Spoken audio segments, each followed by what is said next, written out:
Hey, here we are again on Sunday evening on the 3rd of December 2017. We're waiting for Angel to join. He's having a bit of a problem getting on the panel at the moment. Always got to be a bit of technical there.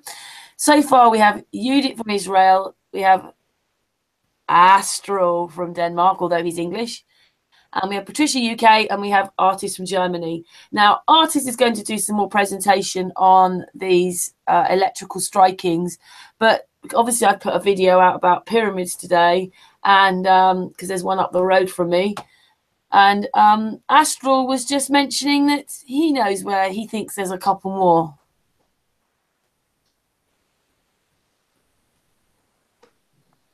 Yeah, that's correct.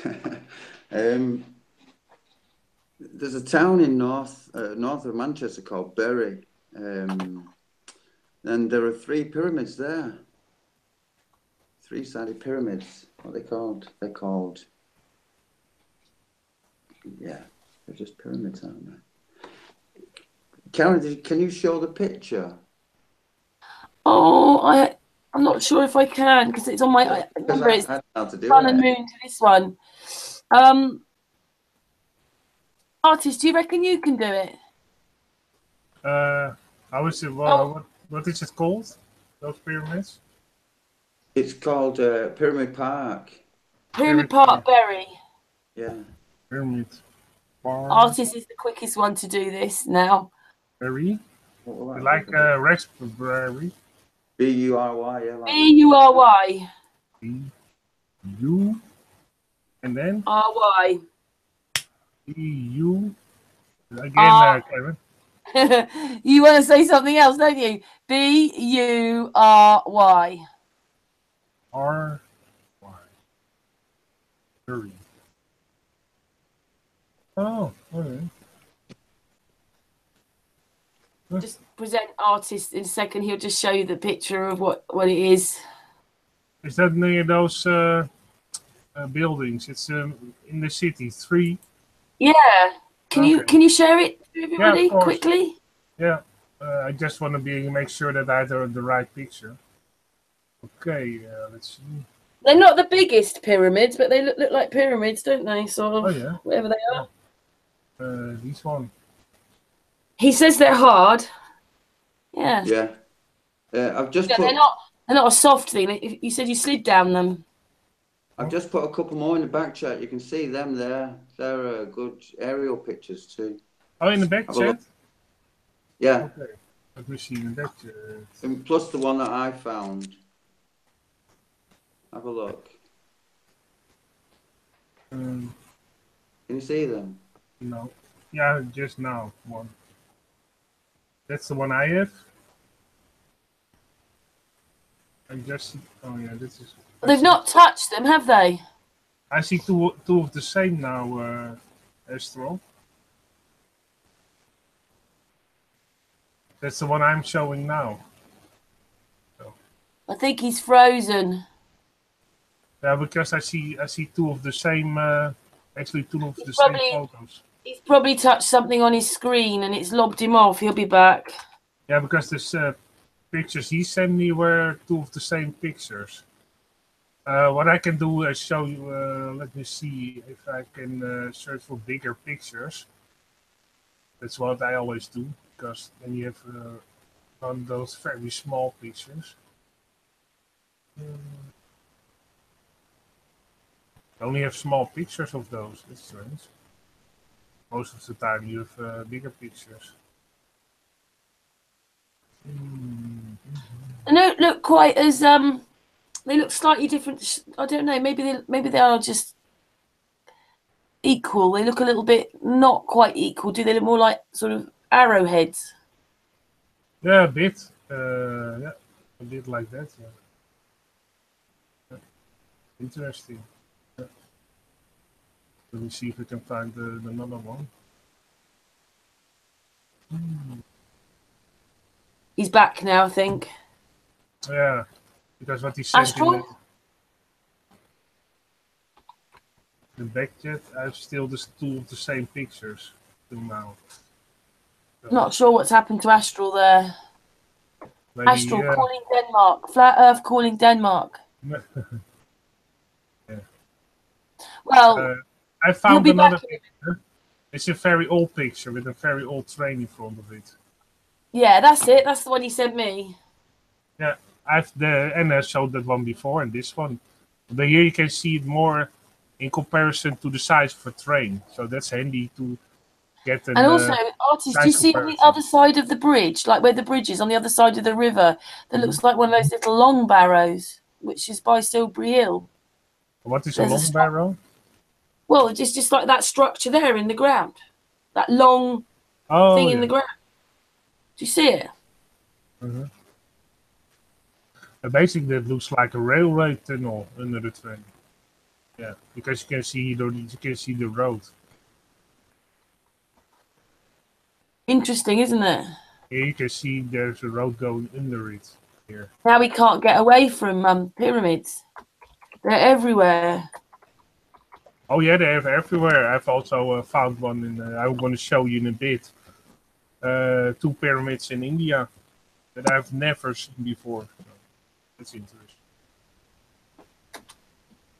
Yeah, so sometimes you can find all kinds of pyramids. Did you already post another picture in the back chat, Astro, or not? Because I have 2 of the same pictures at the moment. You're muted, Astral. Yeah. And I have 2 of the same pictures in the back chat. Right, sorry, I lost power then. Right when I just uploaded or sent the picture up, I didn't hear anything of anything, whatever anyone said. So, No, the pictures you sent in the back chat are 2 of the same pictures, and actually 2 of the pictures that I already shown. oh, that's sods for, isn't it? Hmm. What about the black and white one? Did you get that? Yeah, with the train in front of it. Yeah, Yeah. yeah, I've shown that one. I don't have any others. Not really great ones. No, that black and white one with the train in front of it is a great one. There, that one with the office building to the side. And otherwise, you don't have a lot of pictures of. No. Oh. But Very it's interesting. it shouldn't be very difficult to find because Google Maps and you just follow the train line. It's like meters from the town centre. I'm talking maybe about a mile, in that sense. It's right there. It's right there. And near the train station, because I see I see something of an Yeah. If you deck get the map. for probably a train station or a station of some sort, because you can see Okay. this. I'll put it like this, right? Now I've not been there for many years. I mean, I've not been to England for like 12 years, I don't think. And I'm going back from when I was a kid, like 7-year-old or something. Anyway, it is, if I'm looking from where if I've got it at my back, I would be looking towards Manchester. So I would be looking south. I'd be looking south. So from the train station, use the train station, head south, a mile south. That's where you're looking. That's on Google Maps. I'll have a look myself, but I'm just a bone idol. And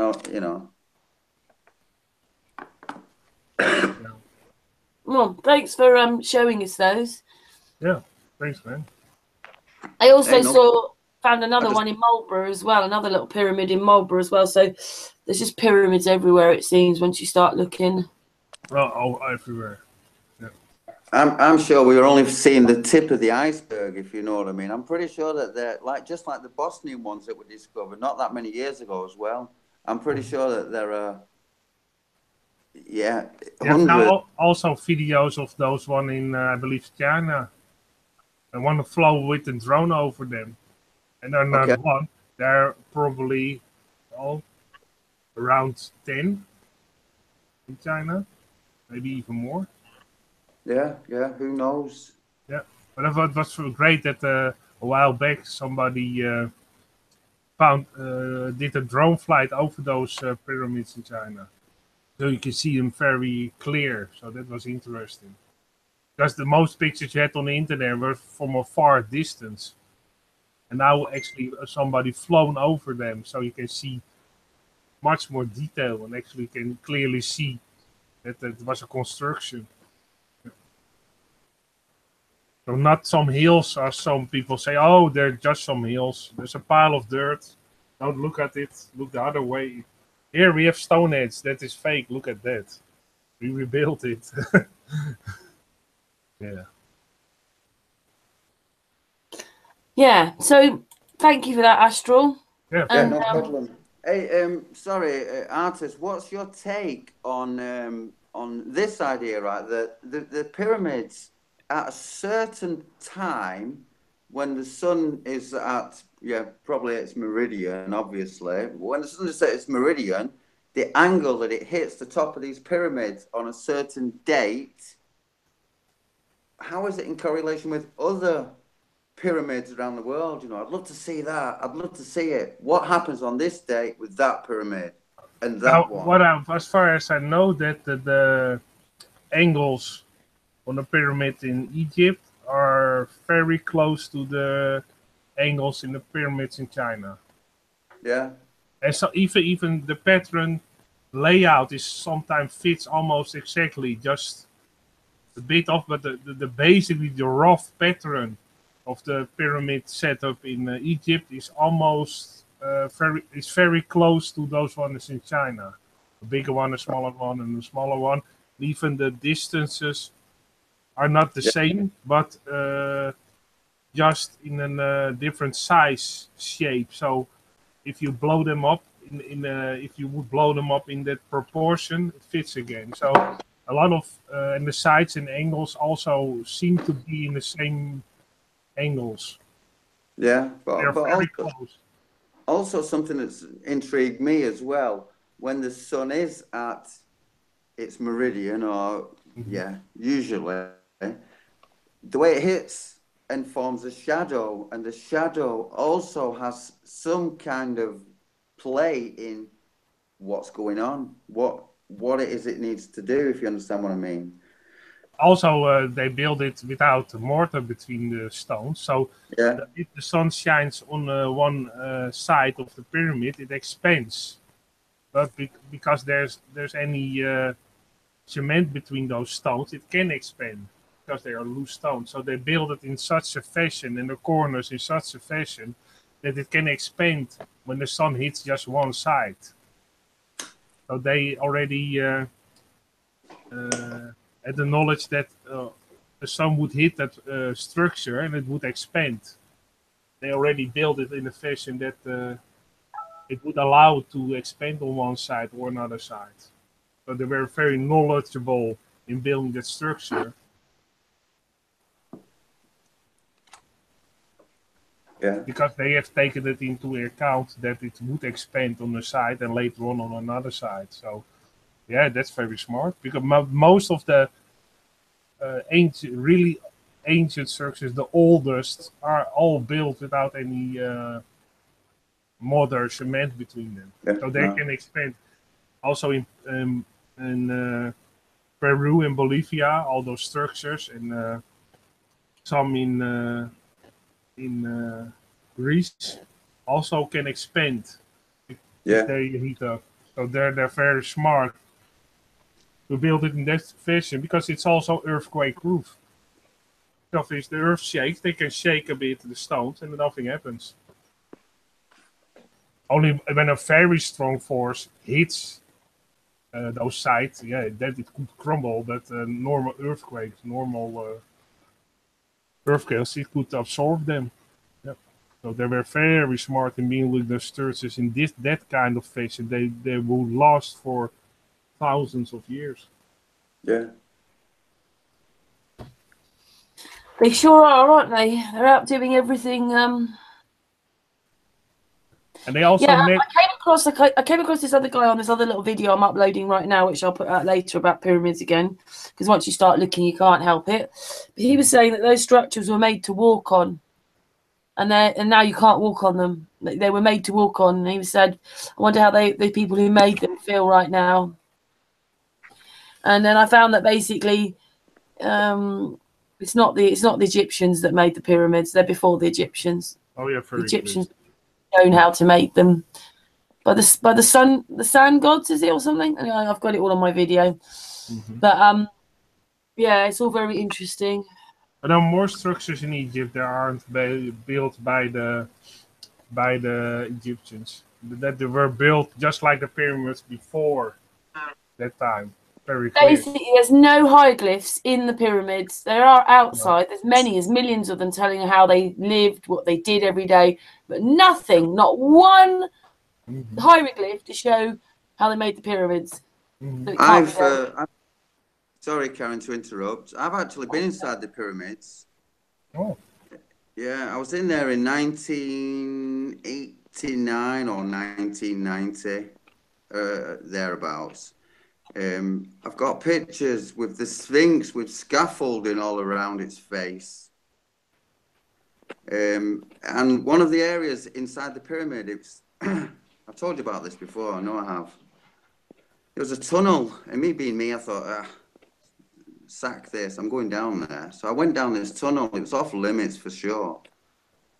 But I went down, I'm trying to find a picture now. Yeah, carry on. So I went down this tunnel, and at the end of the tunnel was like a room, a good-sized room. And on the back of the wall was, it was an Italian, I think it was an Italian strongman or something, anyway. So many of the ancient Egyptian antiquities, a lot of them for the British. He stole them for them. I can't find a picture. Oh, man. Yeah. It was just interesting that, you know, I went down this little tunnel. I wanted to find it so that you can see, like, how they've actually chopped it out, you know. And it was fairly long as well. It wasn't like 3 meters or something. It was quite a long tunnel. No, artist, continue talking and I'll keep looking. Sorry to interrupt. Oh, that's okay. Sometimes you want to search for things that, and sometimes you find them, and sometimes it's, yeah, for some reason you can't find them, and then all of a sudden, oh, there they are. Yeah. That's why I always make a separate folder for every hangout. So when I... Oh, you're well organized, don't you? I know what you mean. I have to be, I think I have, well, maybe close to 1 million pictures on my computer. So I have to sort them out, otherwise I can find nothing back again. That's guys, 1 or 2 pictures, artist.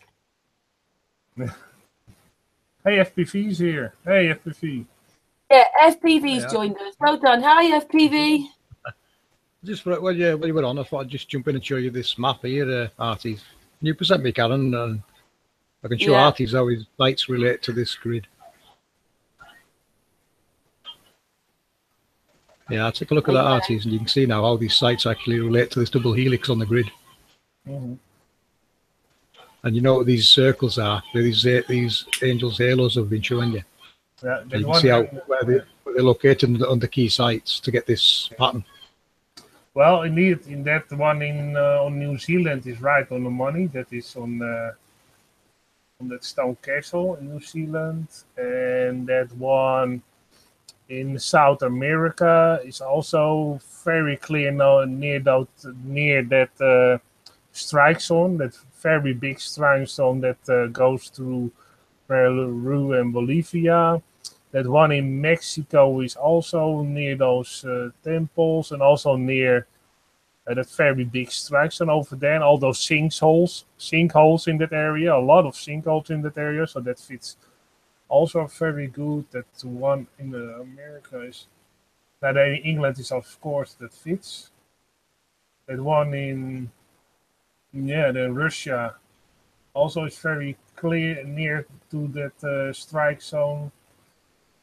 Well, it's surprising that one in lower India is a little bit lower. Yeah, there is more than what you see there. I know there's more than this. Most of them are right on the money. Also, yeah, it has got some merit, this map. But yeah, some things may change slightly or appear different on different maps. Let's say if I look very quickly, roughly, yeah, that one also fits. That 90% is right on the money, FPV. So that's great. I found this on my journey today when I was looking about pyramids, and I've included how this other person's put what you've got there in a little video, FPV, which I know you'll like to see, especially with what they call it. Yeah, I'm too tired now to remember it all word for word. It's on the video, so I'd rather me only half explain it. I'll wait for the video, which is uploading right now. So, I'll send you a link. What I'll do with this, guys, is I'll overlay this. I'll plot this on series map, and then give an update sometime to see what it shows on series. Yeah, it's going to be the same as that, really. But there is more to add than what you see here. Mm-hmm. This seems to be the main ones, but I would expect some of them to switch, switch on and off, and things will get rerouted slightly, which is what's creating the seasons. Mm-hmm. But just thought I'd jump in and show you that, just to see how your work's kind of overlaying into what I'm doing, Arties. Well, most of them are exactly right. Only that one in India, what I think, I'll see one. Maybe there is a site on that location, but that strike zone, it was very clear, is a bit lower. But it could have been on its way there. Well, there's been some adjustments. Very close. It's all very. Yeah, I mean this map here is probably not accurate. It's not series map. It's just an old one I found, and found it interesting.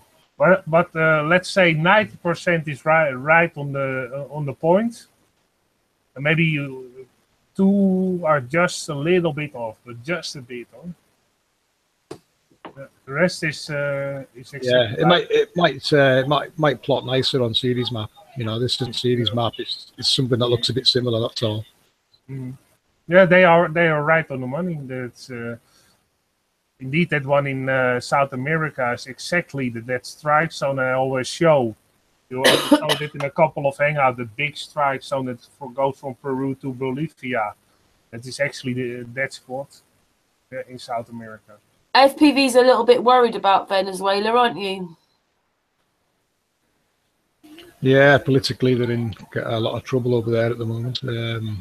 Socialism, communism, socialism, whatever you want to call it, it's kind of destroying the place. But looking at they've got an angel. It's an angel, isn't it? And a halo. Yeah, Angel Falls there, which is the highest waterfall in the world, is located in Venezuela, and that's probably where its name originates from. I would suspect that, with being high terrain, I would expect there to be an angel below that's created that terrain.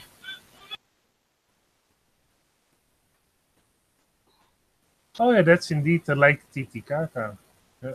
And also in Lake Titicaca, there in South America, there's a sunken city. There are not a lot of, so that also fits. Go on. Yeah, it fits. Oh, go on, Aim. I was just going to mention the female great dragon and the male great dragon in the bottom left corner there. Mm-hmm. I think we know now these are volcanoes with an angel below them. For some reason they seem to create volcanoes as well as mountains. I don't know why. It could be the type of elements they mix in. I'm not sure. But they are responsible for creating landmass, elevated terrain, and such. Well, this little video that I'm uploading, which of course, it's uploading forever because we're online. It has all about that on it to FPV, so I'll link it to you. FPV, that one on the Giza plateau in Egypt. Can you show it again? That map. Just something struck me that I thought. Yeah, there you go. Yeah, 3, but yeah. The 5th chakra throat created pyramid sphinx and the Mount of the Olives. If you have that point, you have above that you have the gate 13 in Moscow. If you actually have that one in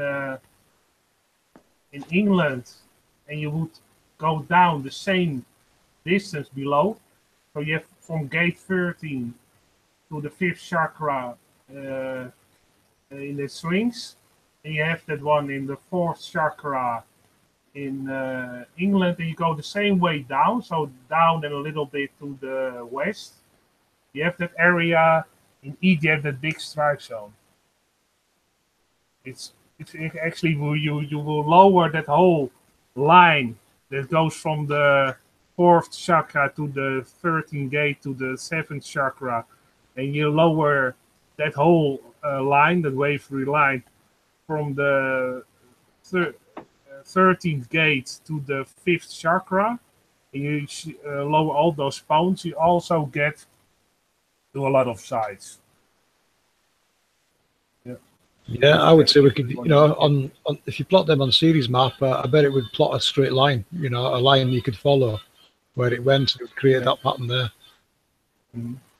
That's interesting that actually on the same wavelength, if you put that wave just a little bit lower, you also hit a lot of points. Because therefore, if you have that one, the seventh chakra, and you lower that, the Mac accuracy is not 100%, and you already said that. You already also will go to that, close to that area in Lower India. So that's interesting. Yeah, I mean, it will. Don't forget, this is just like a snapshot of a point in time, say, of a certain time of year. So it was, say, it was snapped during winter or summer. I would expect this pattern to change slightly over the course of a year. Some will switch on, some will switch off, and this pattern will vary slightly. Well, it's interesting that line from the second chakra from South America to England to Russia. If you lower that whole line to the south, to the point of the fifth chakra, you will get again a lot of points where strike zones are. And that's probably where it moves south. The line will move south, thereby creating winter in the north and summer in the south. Yeah, that's what I think it's doing. It's moving up and down. All it's doing is moving that helix up and down over the course of a year. Four times it seems to switch on the equinoxes. Yeah, and that's certainly that if you actually, indeed, with the summer and the winter, if that line wobbles a bit to the south and to the north, you actually will get close to other strike zones. Yeah, so that's interesting. Yeah, great work, FPV. Great work. Cheers, Arthie. Also yours, mate. FPV. That's yours. That's making me look. Switches. Well, there's 4 equinoxes, so I'm presuming there's 4 bits of switching going on. Like I showed you in that mimic map, you've seen the double helix. That was the winter equinox. So that tells me something switched, and some technology will switch on and some will switch off.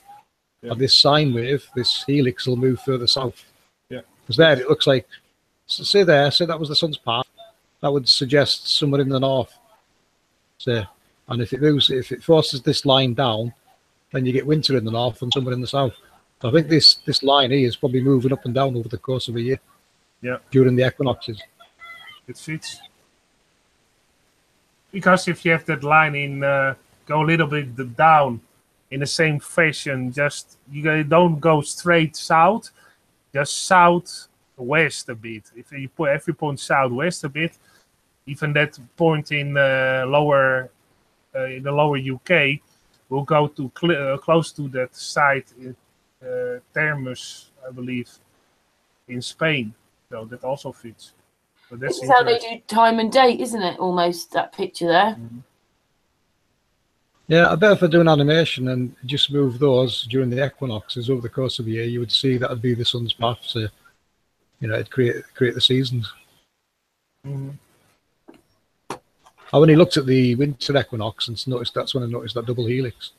But I've never noticed it before. I have looked at other equinoxes and I couldn't see a double helix. So it maybe does it once a year and someone else takes over the cycle in the meantime. It seems like an automated process going on. Yeah, great man. All these guys down there shoveling coal in and working hard. Yeah. Well, the great thing is that actually I recognize all the points instantly. Oh, that's over there. Oh, that's close to that ancient site. Oh, that's close to that ancient site. And that is close to that Earth strike. It all fits. So that's very Yeah, and like I say, Arties, when that sine wave moves further south, yeah. it's going to go across other sites that you've come across. You know, they're going to start switching on and playing their part. Yeah, indeed. I would expect that. Already imagined it in my mind that if it goes south, it goes over a lot of places that also have strike zones and electrical discharges. Fits all of them. Yeah. Yeah, it's overwhelming, isn't it? Oh how yeah. it connects, Sure. how everything is connected. Yeah.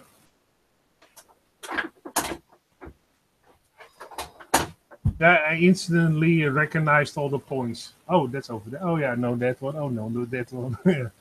But that was Yeah, little surprise for you there. mm-hmm.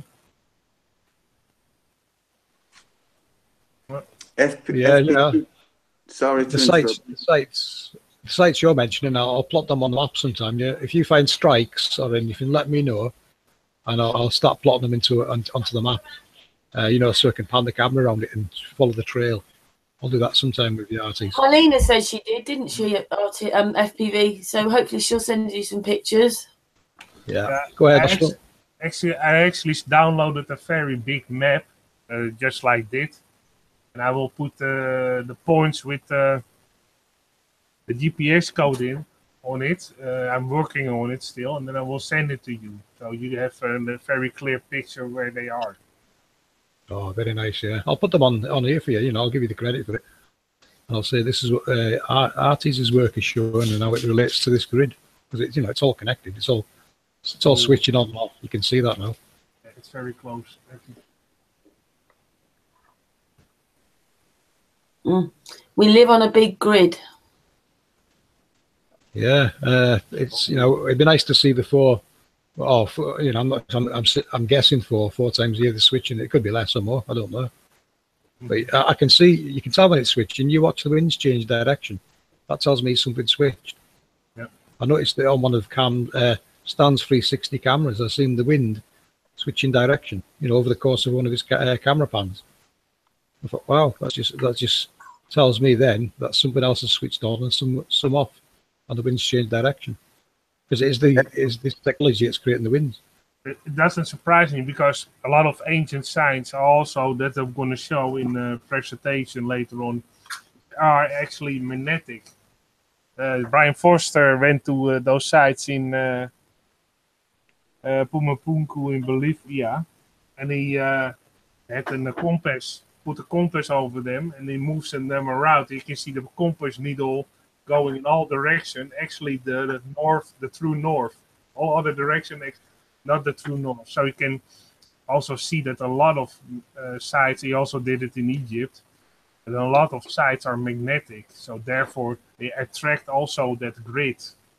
And that also makes sense that it sometimes indeed shifts to another wavelength because of the attraction of the ancient sites that are still there.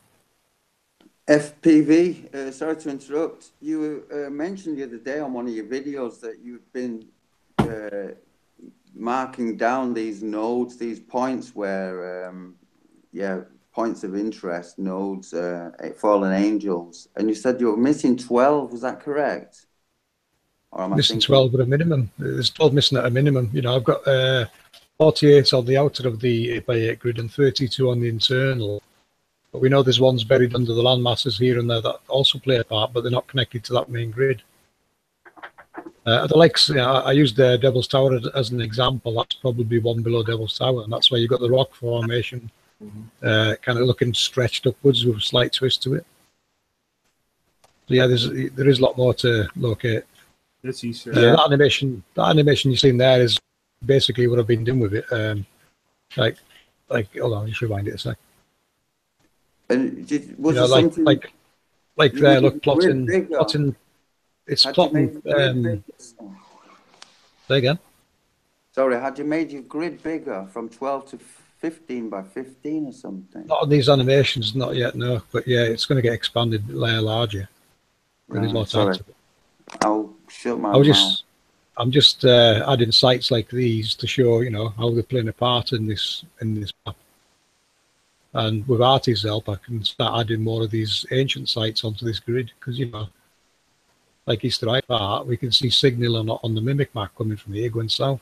Easter Island also fits it because last time I also did Easter Island with the also has a big strike zone.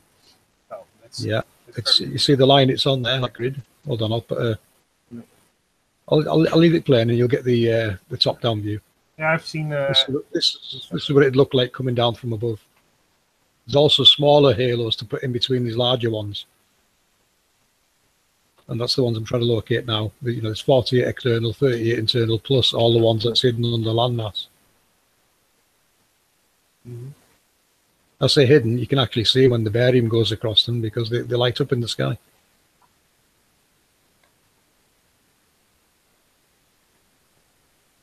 So everywhere you see a dot on that grid, that's where an angel's located. Like I say, there's 32 come with the 8x8 grid and 48 with the external 12x12 grid. So there's a total of 80 there alone on the map. You can see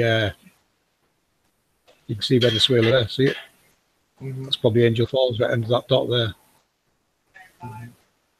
And there's one in Colombia. You can see these lines. These lines all playing a part. You've got Hawaii right on the location there, right in the intersection. They'd be the same. These temples, like the ones in Mexico, Temple of the Sun and Moon. It's probably where two parts of this grid intersect. Yeah. Also, FPV, what I also maybe is handy to look into because that is not very hard to find. Is all those spherical balls. Yeah. Those spherical balls. I did it in my presentation already last time. Because probably all the sites where those spherical balls are very, you see there were very big strike zones near those spherical balls every time on every location. So that's also a point that you have to research a bit because that's your department there. I know. I already did it in a presentation. I'll happily work along with you, don't worry. If you find places of interest, I'll put them on that map and we'll see where on the grid. I think they're all playing a part on this grid. And to me, it's key to discover how they harness this free energy. Yeah. Also, the Felsen Meer in Germany. It's basically the Sea of Stones. It's also a big area that the strike was happening, and also ancient structures. So the Felsen Meer in Germany is also would probably be a location.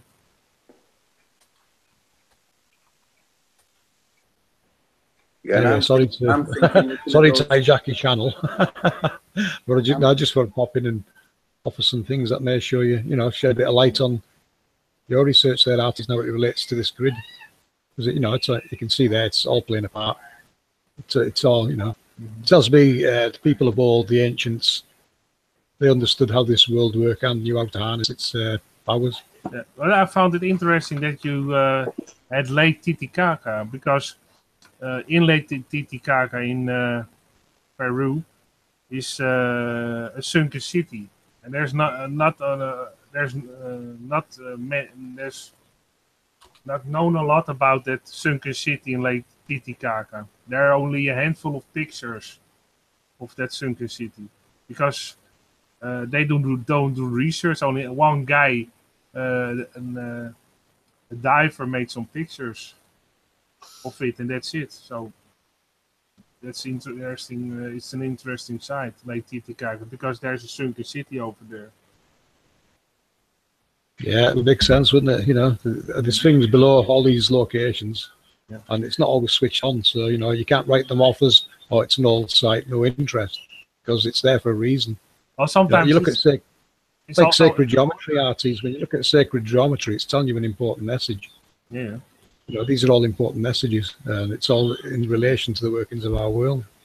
Yeah. And there's also a lot of beneath the sea. I've seen a lot of videos of just near the Nile Delta in Egypt. There's also a sunken city in front of just a little bit west of the Nile Delta. There's a big sunken city couple of years ago, they excavated a lot of things out of the water, statues, and they did a lot of pictures of the sink city before the coast of Egypt. So there's a lot of, and also just in front of the coast of Turkey, there's also a big sunken city. Also a lot of pictures. So that's interesting. A lot of sometimes if you think, oh, it hits now, it hits the water. I don't see nothing. Probably there's something in the water city. Yeah, well, my opinion now is these nodal points on these halos, they help. They're playing a part in raising landmass. Mm-hmm. So if you can play around with this technology, there's nothing to stop you elevating landmass. Mm-hmm. If you made it work a bit harder, it would create the mass quicker. And of course, if it went in reverse, it could lower it. You can have the reverse effect and actually sink land if this technology was reversed. By strikes on the Earth and discharges, sometimes land gets lowered, sometimes it gets pushed up. So it happens very clearly. Someone in chat there, Ronald, it's been reported that seismic activity is occurring somewhere under New England due to rising soft rock. Mm-hmm. Yeah, I would say that's probably true. It's an angel. You look at earthquake data, you'll find it's about 10 kilometers down, so 6 miles down, say, there's probably technology playing its part. And when it switches on, like I said, it switches on and off certain times of the year to create the seasons. And when it switches on, I think, the machine might be a bit grumpy at first, and then it settles down. Yeah. That's just creating earthquakes when it comes online, and then it'll stabilize itself and do what it's intended to do. Mm-hmm. All incredible stuff. Very the clever. matrix of where we live. Yep. Anyway, I'll let you get back to your discussion. Oh, are you staying on FPV or are you leaving us? I'm uploading, so I need to be doing less talking, really. I'm trying to get this video that I made last night uploaded. Are you staying on the panel, I meant, or are you going? I'll jump into chat. Or well, I don't want to be, when I'm talking, I'm using my bandwidth. And Maybe you should stay there and listen to what FP artist has got to say about the strikes, though. Well, yeah, definitely. Well, yeah, I'll be watching you in the chat. Go ahead, artist, carry on there. Thanks, man, for the presentation. You need to hang out then, because obviously, all right, I'll screen share you, artist. Yeah.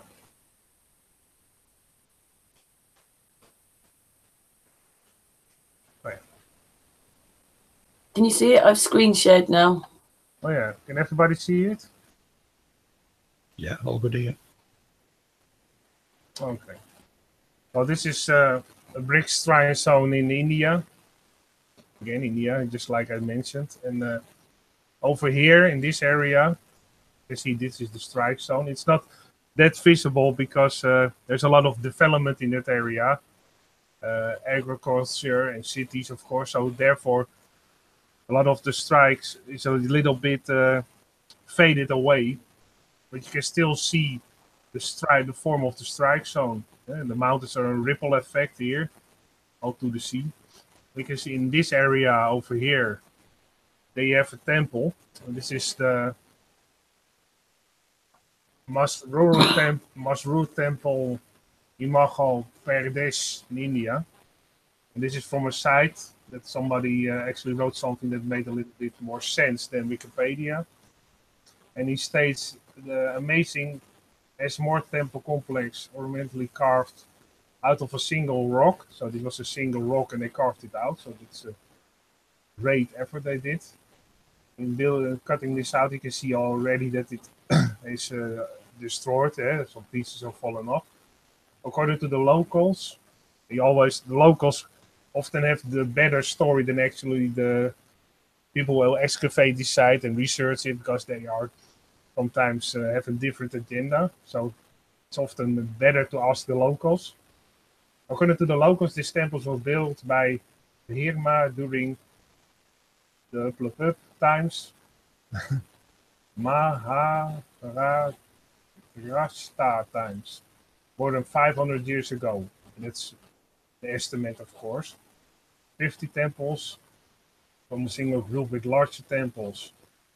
So this is basically this temple. You can see on the top what is interesting, that all the points of the top are darker. This whole area, then you can say, well, maybe it's because of rain. No, because these lower parts aren't have darker tops. Only the highest one are very darkened. You can see the stone is also melted almost here. Because it could be weathering, but you can see in the more pictures I will show that you can clearly see that it is almost looks to appear to be melted, this temple. Here you can see it from the side. Again, those darkened towers here, they are very darkened. So that's interesting. You can see this almost becomes like a piece of clay that is heated. It melts like a candle. Here you can see the carvings melt away. You can ripple effect. It's melted like a candle. So that's interesting. Because it was cut out of the background.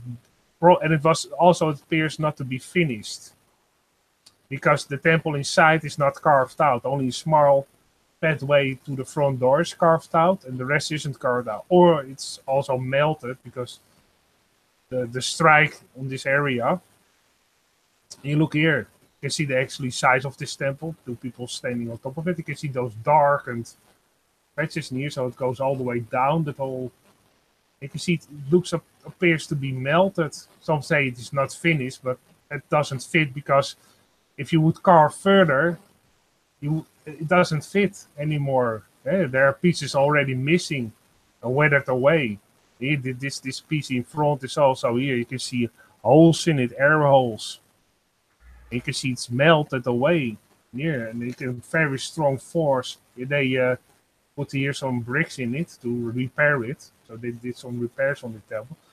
It appears to be melted and struck by a strong electrical discharge because the tops are darkened. Here you can see from a side view that it is all slided away. This whole piece is melted. You can't make head or tails. And you can see those windows are, they're happy. Or they didn't finish it. Some people say they didn't finish it, and therefore it's not carved out. Or it was melted in such a way that actually the inside was filled up with a mesh from the top. You can see side view. You can see that it was basically sliced off like a bread almost, and everything fell down. You can see some repairs. This is the mountain. You can see in the other piece of the mountain they carved it out. In another angle, you can see actually everything sliced and fell down. It's all on a diagonal line here. It's all the same diagonal line. Here, even here, those cracks are in the same direction every time. So that's interesting. So the strike probably went this way on that diagonal line. And you look a little bit further, you can see some details here. You can see the rubble. You can see that it appears to be melted down. It appears to me that it looks very melted. Here, also here, this almost looks liquid between these heads here. It's almost a liquid stream. And you can see repairs. You see it's all cracked, all cracks in the structure, all around, all kinds of cracks. And now this is just weathering with just some close-ups. The statues in there. You can see this is in India. Here you can see all those things, rubble that fell down. And that was sliced off on an angle and fell down. Here, you can see it. Wham! Everything fell down and crushed down. So very strong force hit this structure. Maybe it wasn't even finished. Maybe it melted and therefore it looks a bit unfinished. There's two ways. And this is actually, you can also see this is repaired later on with bricks. And this is the only place that you can go inside. The door was probably put in there later. You can see also the size of the door because this iron doorway was pushed in to strengthen the structure. But if you take that door away, it's a very big door. So easily to fit this woman may be 5 foot high, so 5 foot, 10 foot, near 13 feet. Actually, a person could fit in there. So that's interesting. Again, it's built in a size for very large. That also very large people can go in there, like many ancient structures. Yeah, get some weathering, but also you can see that those Indian figures a bit, just to give you some. And also in the distance, you can see it almost looks like it is boiled here in the distance. Here you can brownish, and it also looks to appear to be almost boiled. This stone, very fluid. That it was fluid at one stage, and it dried up with a very rough surface, a surface that appeared to be became liquid at one point. Here are some pieces that are fell down and they put it on the side just to show you some pieces from the temple. And you can see the hill they carved it out of. But it was a very big task to carve it out. And something went wrong. You can see it very clearly, everything is destroyed. So there was, and also it's in that strike zone I showed you before very clearly. And here you can see another piece of it is on restoration. You can see also it appears to be melted again. Here's some more restoration. You can see that slicing off on the angle. And this is basically this temple. So this is the Masrur temple in Michal Parades in India, if you want to research it. This is another site. It's called the Midas Monument is in this location. And this is in Turkey. It's in the Eskişehir province in Turkey. You can see this is also a strike zone. You can see again on the strike zone itself, there you have the most trees. Here you have a line, and here a line. And here you have a bit of that electrical discharge. Like those Lindenberg figures I talked before, also around it. Because there are a lot of cities here and a lot of agriculture, farms, so therefore you can't see that strike zone not that clear as in some other areas. Basically here, on the top of here, this area, and here down under, a little bit even more down, but around this strike zone, you have this thing that I already showed before. This is the Midas Monument. It's also called the Gate of the Gods. You can clearly see, like we talked with Inchel, that it could be a living room. And actually, the inside, you can see still a part of the inside, but the outside is all melted and struck by a strong force. You can see it's very dark patches on it, and it looks that it was melted. You can see it very dark and a big crack in it. Again, a big crack in it. You can see some other pictures. They actually put 2 iron rods in it to keep the stones attached to each other. This is another side. You can see the size, how big this is. How big of a building it was actually. Probably the inside. And this is just a piece that is still, that is survived the strike. You can see that this thing beside it, it looks like a melted building. Like a melted Kindle. Artist, do you reckon that that's inside, or do you reckon that's been covered with something? It was covered, probably, and it is blown away. Because you have a big space in front of it and just a sidewall. On the left, you have the sidewall. The rest is gone. It was struck. You can also see a little bit that the strike went from the distance like this. So from here to the guy standing here. Because it appears to have this kind of shape that is here. This is folded around the corner. Here on top it's also folded around the corner. So it came from this hill in the distance to this area, whammo. And it struck very hard and basically demolished all the building in an instant. Only this was still standing because probably this was the strongest part of the structure. You can clearly see very clearly that this whole side is very melted. Only this is still appears to be in good shape. Even the foundations look, and again they have all those air holes in them. Like you heat something, you get air holes. And this is basically a drawing. And here's another one. This is not the only one. No. In this whole area, there's another one. Here's the whole floor is missing. So it went like probably from right to left or from left to right. Wham!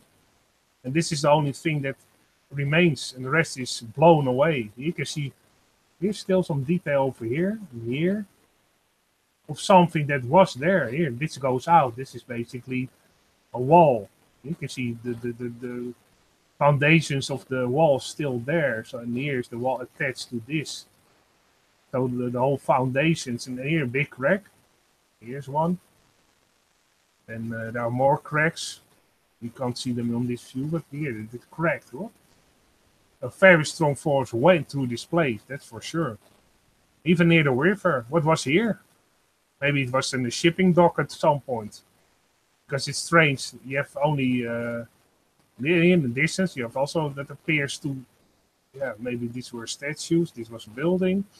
This could be also a shipping dock because it's on a lake. That also goes further to the sea. It's strange because a rock like this, yeah, near water, you normally don't see that. So maybe there was a structure here, a shipping dock, and it blasted away. Here again, all these rocks in this area appear to be melted. Very melted surfaces.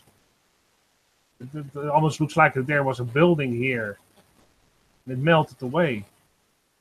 Here again, you have still those holes that survived, but it also looks like a building that was melted by very strong force. Even this almost appears to be a church, maybe here. It has the shape of a church. But here, you see actually drippings. Here, it drips down. Here, like a dripping candle. Very clear. I mean, I can zoom in a bit. Yeah. Here, it drips down. Here also drips all the way down. Like a candle. So maybe this was once a structure that looks like a church, but it's melted. Here you can see here is a window very slightly. Here you can see the outside of a window, the spanning of a window. Here, another one. The rest is gone. You can see. Artist in the chat room, Asper. Yeah. She's asking, was it underwater? Lots of rounded edges. Maybe it was such a big strike. I think it is heated. It appears to be heated. And maybe then after that it was flooded. Yeah, doesn't surprise me that because that was basically what happened in another strike zone in Peru and Bolivia. Most of the structures is still under the ground because it was first struck by a strong electrical discharge, and then it was overflooded by water. So it wouldn't surprise me that actually in this side the same thing happened. Again, here you can see staircase. And normally the staircase is inside your house. And now the staircase is outside. It is. Here you can see a piece here. This piece is fallen off. It probably was on top of here, but here's another piece in the ground. Here's another piece broken off. Here's another piece broken off. Here. Here, this is 1, 2, 3, 4 probably pieces that were broken off by a strong force. This is basically, just with a modern day building, the strongest part of the building is where the staircase is. And that's more often you see that's why you often see those staircases still standing. Here, just like here, there's the staircase. The rest of the building is gone. It's maybe only the basement because it's like a bomb shelter, very strong, or the staircase. The rest of the building, it's missing. You see rubble lying around. And you can slightly make up the staircase still. So that's, interesting. Here, another staircase. The rest is gone. You can see rubble lying here and around. Yeah, it doesn't show in this picture, but the rubble is lying in the surrounding area. Here you can see here a big chunk over here, a big chunk over here. It was probably on top. Up, bam, down, up, bam, down. All the pieces blasted off. And then you end up with a structure that is it's like almost like a war happened. If you have looking certain war countries there when a war happened, you also end up with this sometimes those structures that are very weathered and blasted. It almost looks like a nuclear bomb went off or something. Here, this is another angle. You can see this. Some people live near that area. Wow, I hope it doesn't look very. This you can see the size. This is very big, but you can see the surrounding areas. I always want to show the surrounding area. You can be here. This wall is still standing all the way, and here you can also see here straight corner. But it appears to be the structure, and then this whole side, the front side is missing. Only the back side is still there. Here another one. Lots of weathering, a hole in it. Why is there a hole in it? I don't know. It's cracked also. Look, a very big crack here. Those holes again, very low. Like a lot of ancient sites have those holes in them. Sometimes say, yeah, roof support. Yeah, sure, very low roof support because the people go to about this height. So roof support is way too low. And a strange hole, like you have another strange holes also in Pumapunku. A lot of weathering, so it's very old. That's for sure. Here, another one, stairs. A lot of weathering on the stairs. Here, you have, yeah, the rest is gone. You see just a melted structure. It just, those stairs are not very sharp anymore. Everything, only this part is a little bit sharp. The rest is weathered and melted down. Because, yeah, where's the rest of the structure? Normally it would go here. Melted down, it's gone. By a very strong force. Here is a piece lying. Here you have that thing with the holes in. Another one. And here's a piece missing. And you can see a big stamp in it. Like somebody... it was liquid at one point. So something fell on top of it. Yeah, a big press mark in it. So that's strange. Here, a lot of rubble. Again, all fell down here. Big piece lying here, big piece, and a small piece. And this is just what is left of it. Here, another one. Very strange here. It's all like melted candles. Candles that are burnt off. The same type of shape a bit. Here, another one. Here's only this is standing. And the rest is weathered away. It's gone. This is only what was left. Because often, also with a more modern day house, this could be a chimney, just like Angel said last time. That it was a chimney. Yeah, it makes sense, a lot of sense. And often the strongest part of the house is your chimney and your staircase. And you see in all those pictures, what is left is the chimney and the staircase. And things look like chimneys or staircases, so that also makes sense. Another stair, the rest is gone. Maybe there was a statue over here, the rubble lying around here, all over the place. This is just like in Pumapunku, those staircases with the top blasted off. It's gone. And this is the surrounding area. This is on top. And this are the stones in the surrounding area. Again, this appeared to be pushed out of the ground, like I mentioned last time. Pushed out of the ground. Here you can actually see it. Here you have a crack, and this is pushed up. Makes sense to me. Here you can see the pieces of rubble. Here, this whole chunk. Here, there's lying chunks and bits and pieces. It's like a puzzle. Every part. Maybe this was just on top of this. Maybe this should be on top of this, and this on top of that. So it's demolished. You can see it here. This piece is lying around. Demolished. Here, another side. Demolished. The whole top is gone. This is the top lying. All those pieces are lying here. It struck. Wham. Gone. It was probably this high. And the rest is blown off.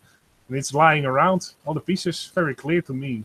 It was struck by a strong force. Here, another one. Wham. All the pieces are lying around. It was struck by a very strong force.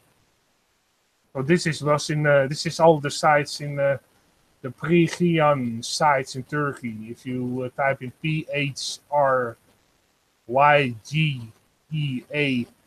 sites in Turkey, you will find all these sites. And just like in Peru and Bolivia, this is basically the line. Here is the line. And on the west of it is Peru, and this is Bolivia. So the border goes around here.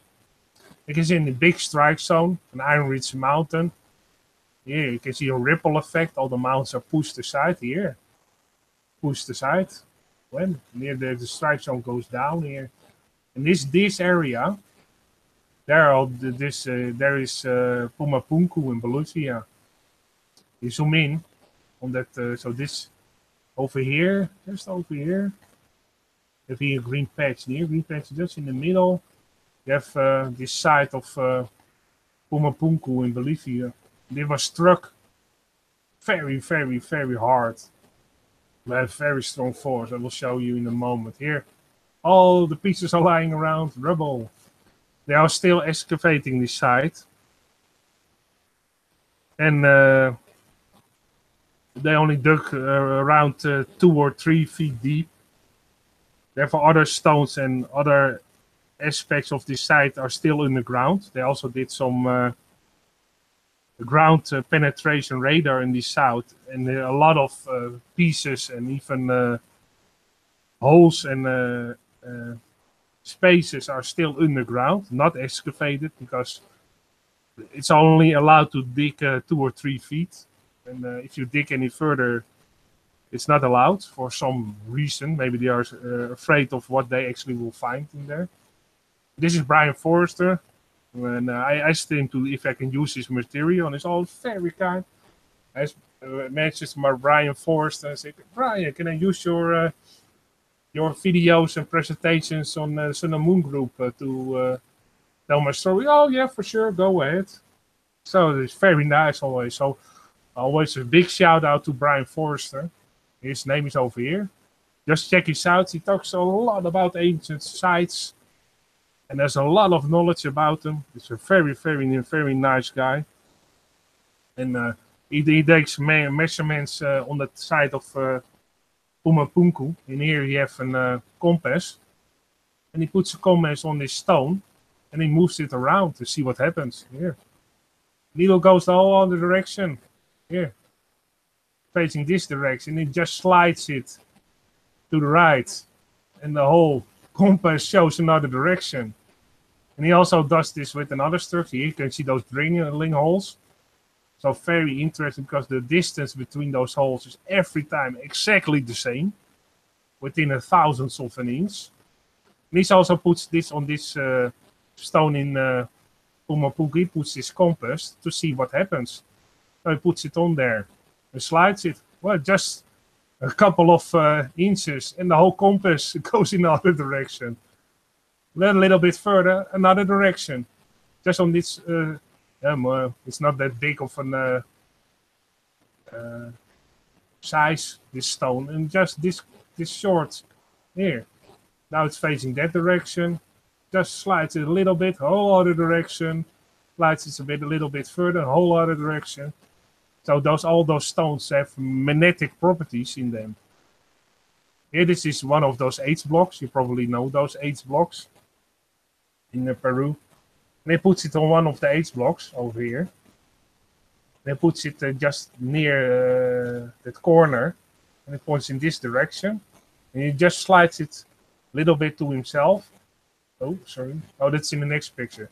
These are the H blocks, just to give you an impression how those H blocks look like. Here's another picture of those H blocks in Pumapunku. And I just put 2 pictures between them. But if you can go here, it's pointing this direction. And he slides it a little bit towards himself. 90 degrees, perfectly 90 degrees. See? Here, it points that direction. He slides it to himself. Up, 90 degrees, exactly 90 degrees. So they have specific magnetic properties. Here, and then he slides it off the stone, and it turns back in another direction. This is actually the north So these stones affect compass very strongly.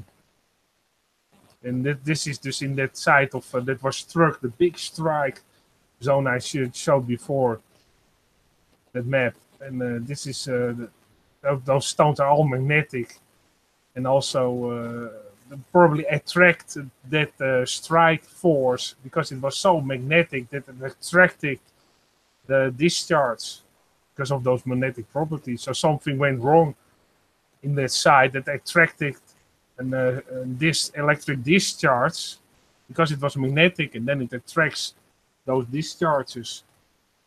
The stones are still magnetic, only the whole place, like I showed before, is in rubble.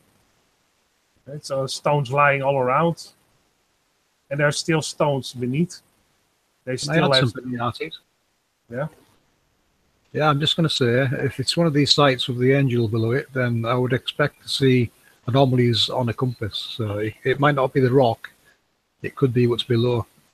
But yeah, I'm not saying there's no iron in the rock. I would expect it to be iron in the rock. Well, if he slides it another way, as now he slides it from the front to the back, and then he slides it from here, from side to side, the compass goes in another direction. So every corner has another direction. If he slides it a little bit more to the right, the needle goes also in another direction, and he slides a little bit to the left, goes in completely another direction. Maybe in a detail on the, it also has to do with something under it, but they move those stones around. So they are not actually on the location that they were found. They put them in a row. Like this. They weren't found like this.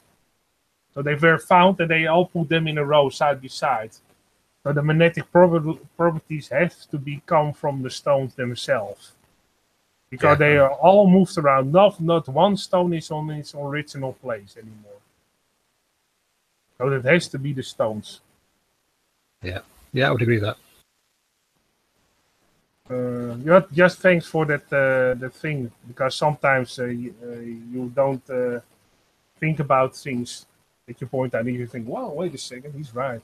Yeah, well, I was thinking about the Bermuda Triangle artists. That's why I mentioned it. You know, people who bought compasses going crazy in certain parts of the world. I'm putting it down to possibly technology. But anyway, yeah. Sorry, carry on.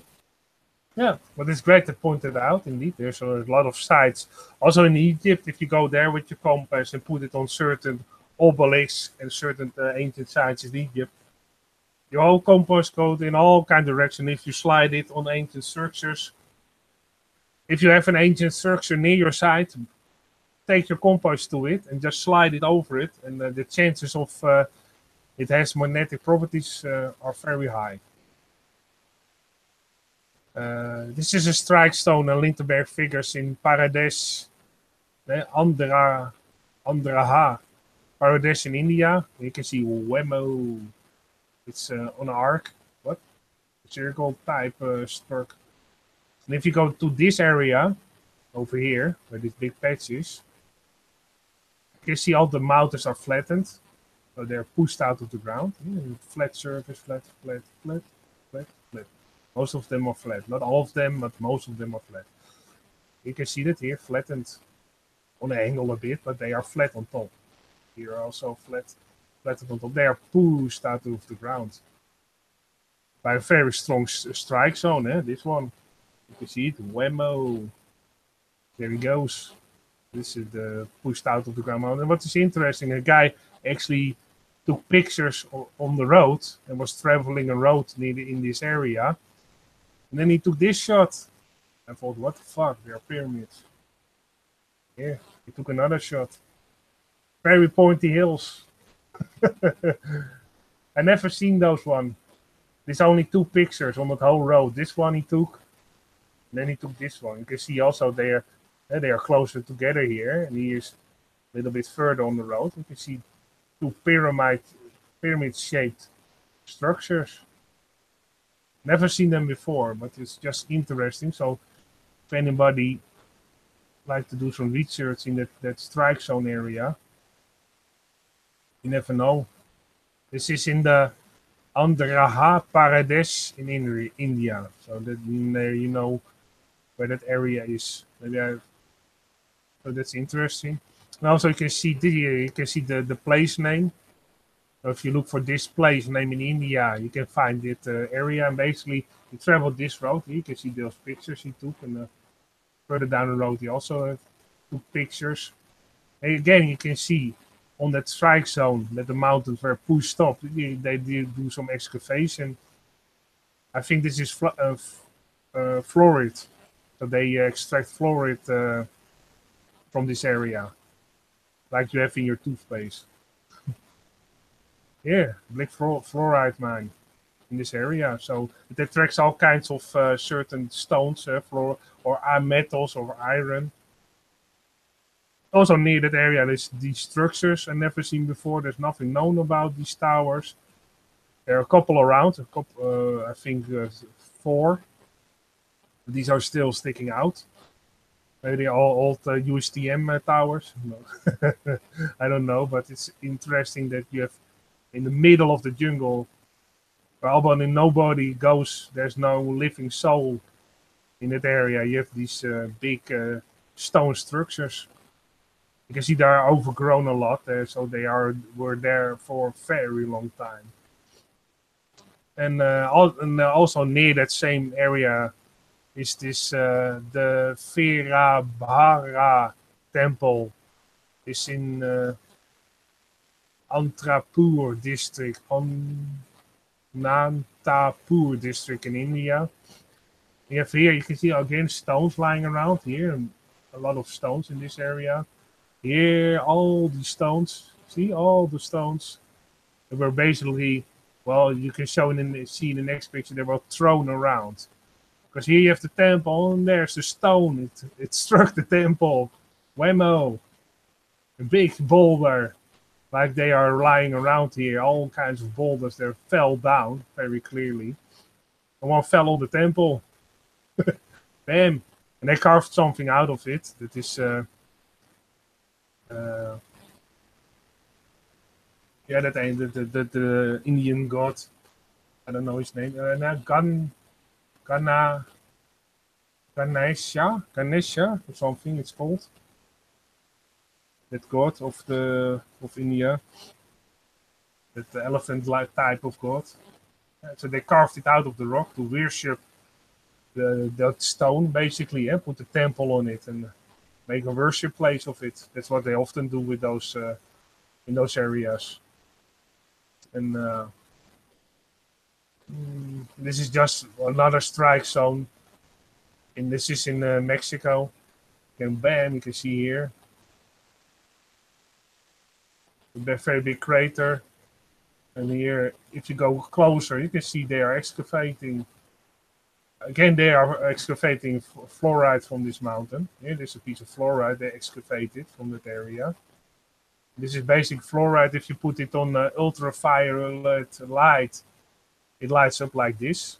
And it's also made toothpaste from fluoride. But this was basically the presentation. If there are any questions, we'll be glad to ask them. Let's get that Colgate logo away, because I don't want to make... Otherwise, we get a strike from the Colgate company. You never know.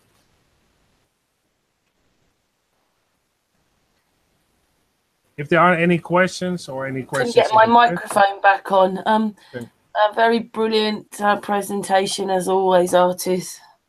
Oh, thank you, Karen. Thank you very much. Yeah, fantastic work on it.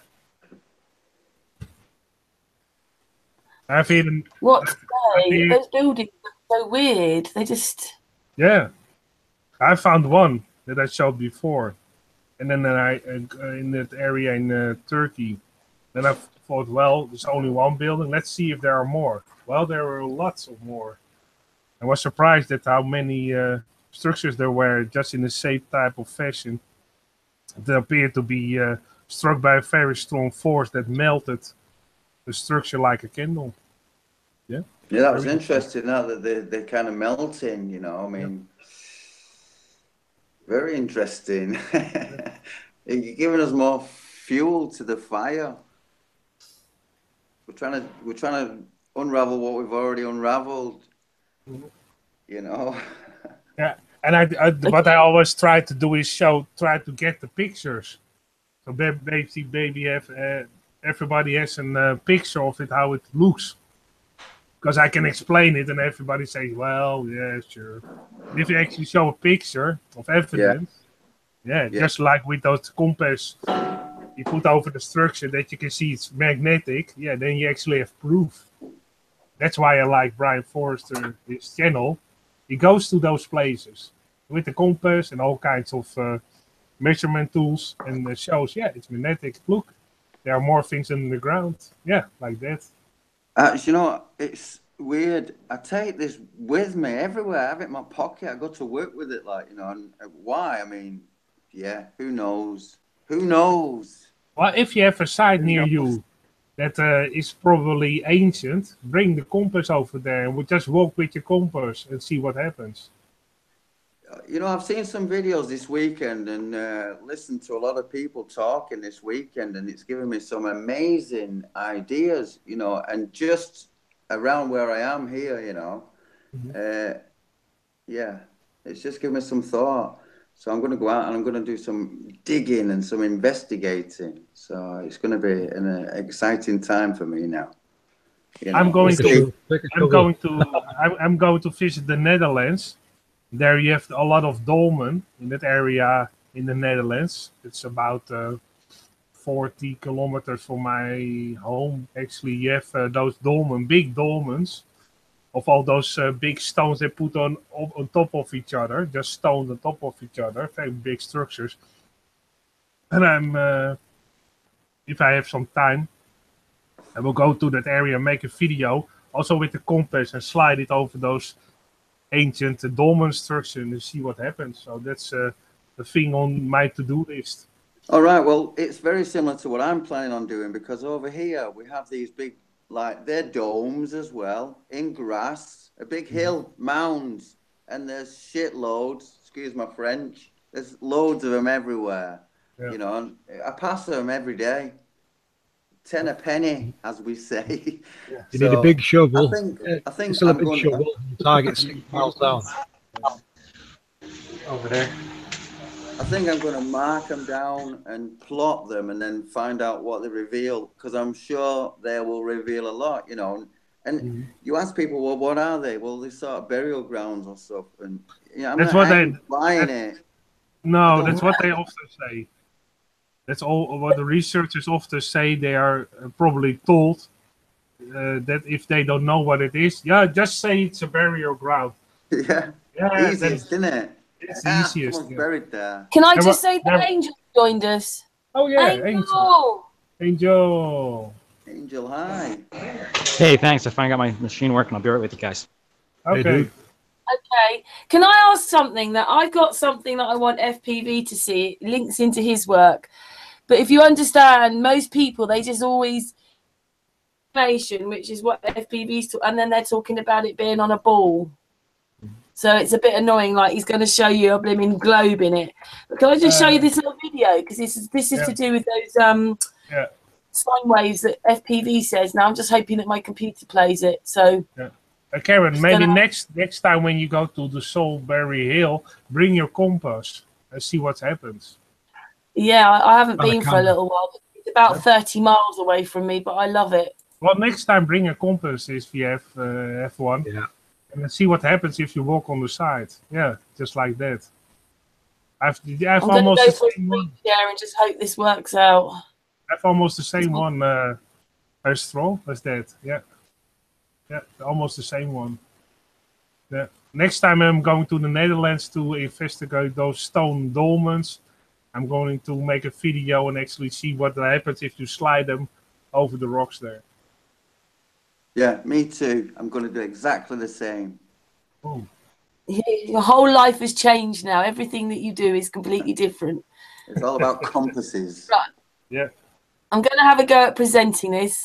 Can everybody see that then? Yeah. Right, I'm just hoping, if you imagine, do excuse the ball. There's a ball, and if I start getting a warning, I'm taking it off because I'm fed up of trying to play things and then something happens and it goes wrong. But if you understand that this is the stuff that FPV is talking about, there's just someone else doing it. You ready? Welcome to this new series. Yep. Let's take a global Yeah. overview. First of all, see there are 7 chakras on the Earth's surface. Then there are 4 world centers. There are 4 spinner elementals. And finally, there are 2 dragon lines, which are world-class ley lines, the rainbow serpent and the plumed serpent. Let's take a look at the chakras. The energy of Shasta, the first chakra, is like a Giza, a great uprush of life energy, or prana without shape or structure.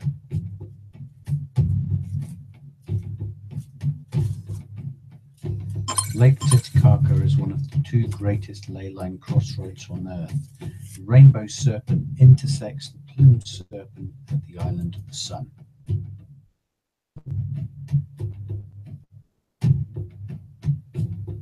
Energies from Lake Titicaca ascend to Uluru via the world ley line artery, the feminine rainbow serpent.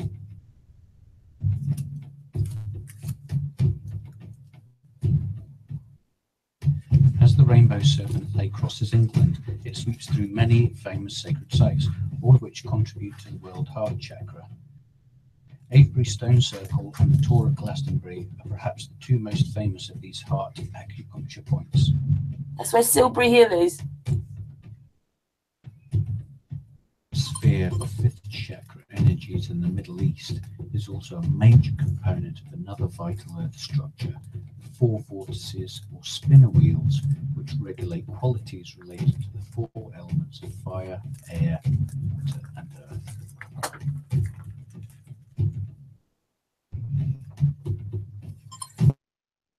Chakra, like the others, has a geometrical center and an ideal expanded circumference. The difference is that this third eye moves 1/12 of the way around the world to the west at the dawn of each new eon. Eons are determined by a slow revolution of the Earth's axis. Whoops. The names given to these eons are taken from the 12 signs of the zodiac. Currently, we are said to be leaving the eon of Pisces and entering the eon of Aquarius.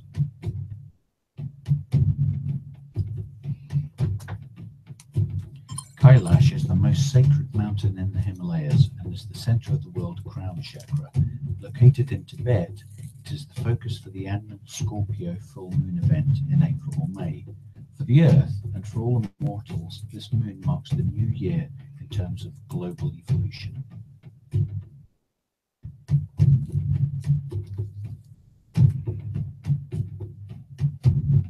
That's it. Yeah, interesting. Away the fact. Yeah, you had to take away the glow, but you see about the helixes and that, and he's calling them the snakes. Yeah, well, we've got a better version now. We can plot them on series map anyway. And I'm just saying, he's talking about those waves. I just found them last night. yeah, Yeah, I put that out. That That fits your work, although unfortunately it's a globe on there. yeah, well, that map I showed you, it wasn't my map. It was one I found online, made it look like a blueprint, and used it to demonstrate where it's heading with series map and how the sites are related to it. So yeah, he's right in how it's relationship. Yeah. But I don't think he realizes it's flat and there's technology involved. No, they don't, do they? They realise all this information and then they go and stick it back on a ball, which they wouldn't work on a ball.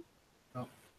But sometimes even on those kind of videos, you get information that you can use. Because if you put it in a flat Earth map, it works. And yeah, sometimes they still give you information or sites that you didn't know. Oh, I didn't know that site. I want to research it. And then you fit it maybe on a map that's like if FPV presented. And then you think, oh, that's the missing point. It fits over there. So that's why I was just like you, Karen, and probably everybody else on the panel and in the chat, all kinds of videos, because you can learn sometimes from a video that you don't agree with, maybe 90%, but just a 10% is something that you can use in your research because it fits to your work. Totally. You got that. Yeah, that's it. Because most people are applying it to the ball. You know, it doesn't work with the ball. On this video that I'm uploading now, I really like the way that these people are trying to understand what's happening at Silbury Hill and the vortexes. But what it was is then they start saying that the reason that they're doing all this with the pyramids is that they're doing the balance, the tip and the toe, so that they can keep the earth in its axis. And I thought, that bit out.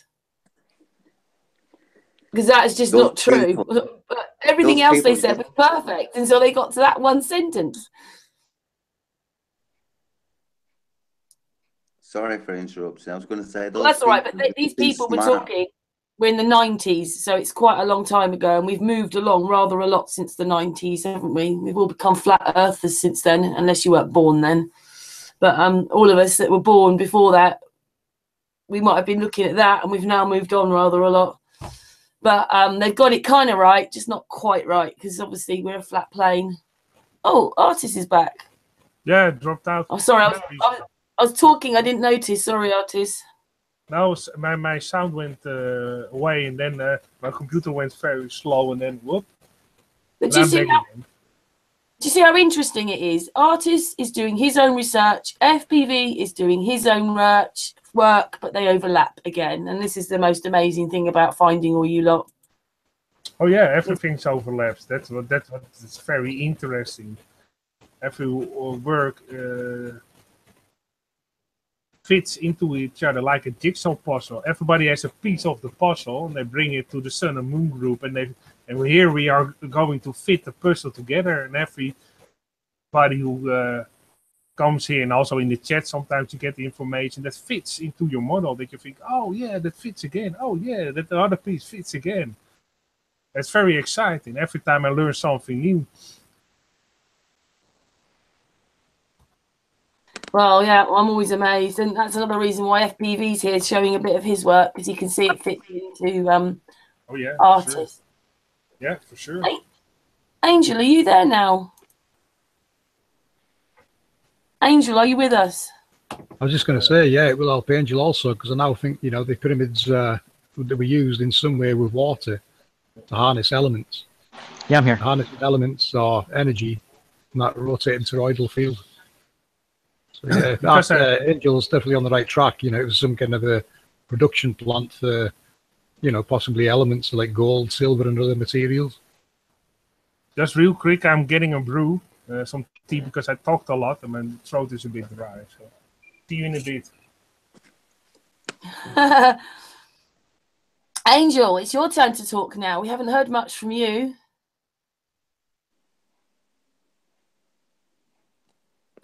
He's muted. Angel! Angel. Yeah, sorry. I'm Angel! I'm here. Angel, we've been doing quite a lot this week. FPV has shown his work again, which is playing. Yeah, I've been watching the whole thing.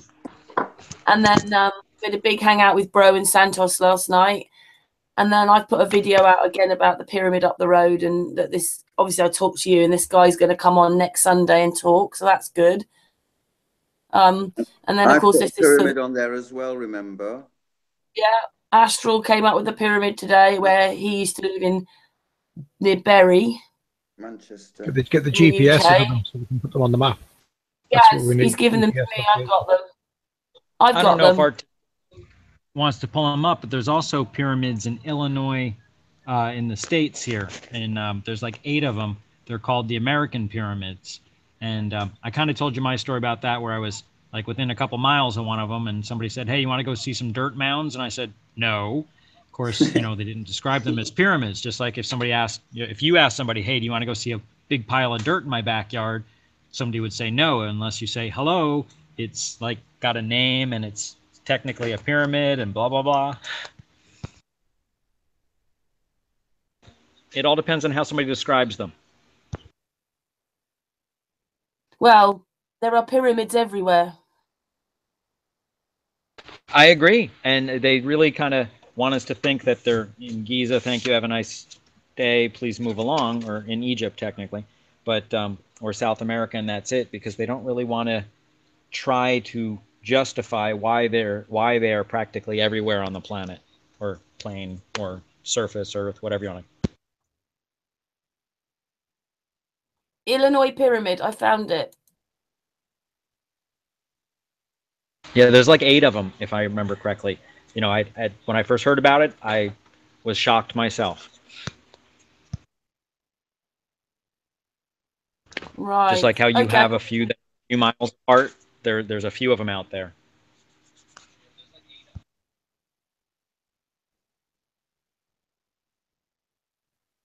Yeah. God, they look a bit weird, don't they? Am I looking at the right thing? Some of these look a bit weird. They look like piles of dirt that are squared in shape, usually squared and rectangular, where they're not like pyramidian shapes, but they are still, they're semi-monolithic, but they're not made of stone. These are earthen mounds, just like the ones in your backyard, only the shape really dictates if you know how to read the pyramid code, as Karl Monk is.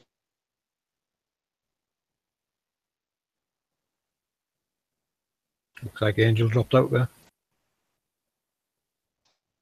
Oh, I just got the pictures up. I'll wait till he comes back. Oh. Yeah, he's had a bit of a problem today, sort of coming on the internet. Oh, he's back now. Sorry about that. It fell right mid-word. Like I was saying, I know.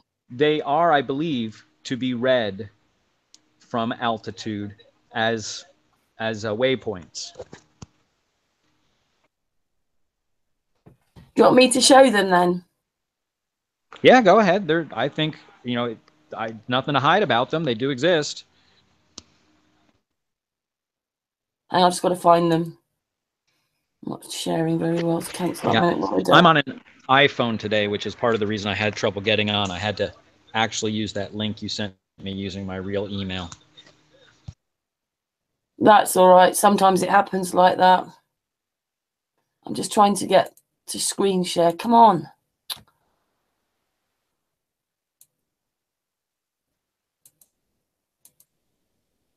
Hopefully this is the right pictures, by the way.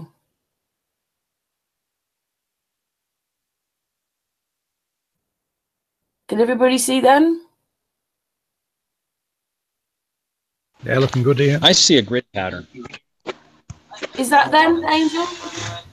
Wow, look good. I don't see them yet. Yeah, I'm just trying to. My everything's just bouncing around here at the moment. Hang on. Now it's good, Karen. Yeah, some of them, Sam. So let me present it. Oh God, there you go. I know some of them aren't, because I said, whoa, some of them look a bit weird, but they're in the middle. They're at the second row down. That's what you're talking about. That, and it looks like some of them, the top row, the second one in, they look like that. But I think that one's actually in South America. But they look just like that. Do you think they're more fortresses? Actually, I think they do. Some of them do dual purpose, primarily waypoints, just like the Nazca lines and other things. What I found in my little bit that I was doing when I was looking up the other stuff is that could be the base of the pyramid, and the rest of the pyramid is gone. Because that's what someone else was talking about, was that there were these bases which look like pyramids, but the rest of the pyramid has been destroyed, dismantled, taken somewhere else. But the bases are very like they could be pyramids. Is that what you think, Angel? Well, what I do really primarily, I think most of them are waypoints. Some of them may have, because of how energy, like static energy, can be quarantined, there may be function, but more theoretical than knowing that they are waypoints. Markings so that when you're doing navigation by air, you don't have to stop and ask somebody what street corner you're at. You can use them as waypoints, and their structure dictates a a mathematical code which lets you know its grid point, which correlates to longitude and latitude on our current way of mapping out the surface. Yeah, it's funny, isn't it, that maybe 10, 15 years ago in your life you never saw any of this stuff or whatever, and now you just can't stop finding it or seeing it, or someone else is bringing it or talking about it. Pyramids everywhere. Right, and when you know the bigger picture, some of them make sense. Now, I wanted to point out, Artis, those pictures of the melting buildings are quite awesome, and I think it does. If we actually got inside and looked at the rooms, I don't think they're carved out of rock, molded. But that's, again, Molded. theory and nothing I have. Molded, like the same way we pour cement and pour concrete. And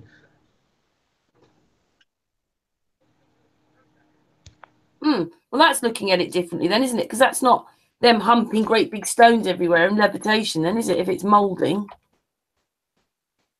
The same way I do believe that the Giza pyramids are poured, I do believe that some of those other structures are poured, and hence why they can have such funky shapes. The one you were pointing out with the pinholes, that's probably because they were cutting through the rock. You cut through a certain depth, and then you crack that edge off, and then you can fine tune it. They do that same thing in rock cutting today. When you look at how they cut slate and granite and stuff, it's the same tech. You know, we just never gave them credit for that. Okay.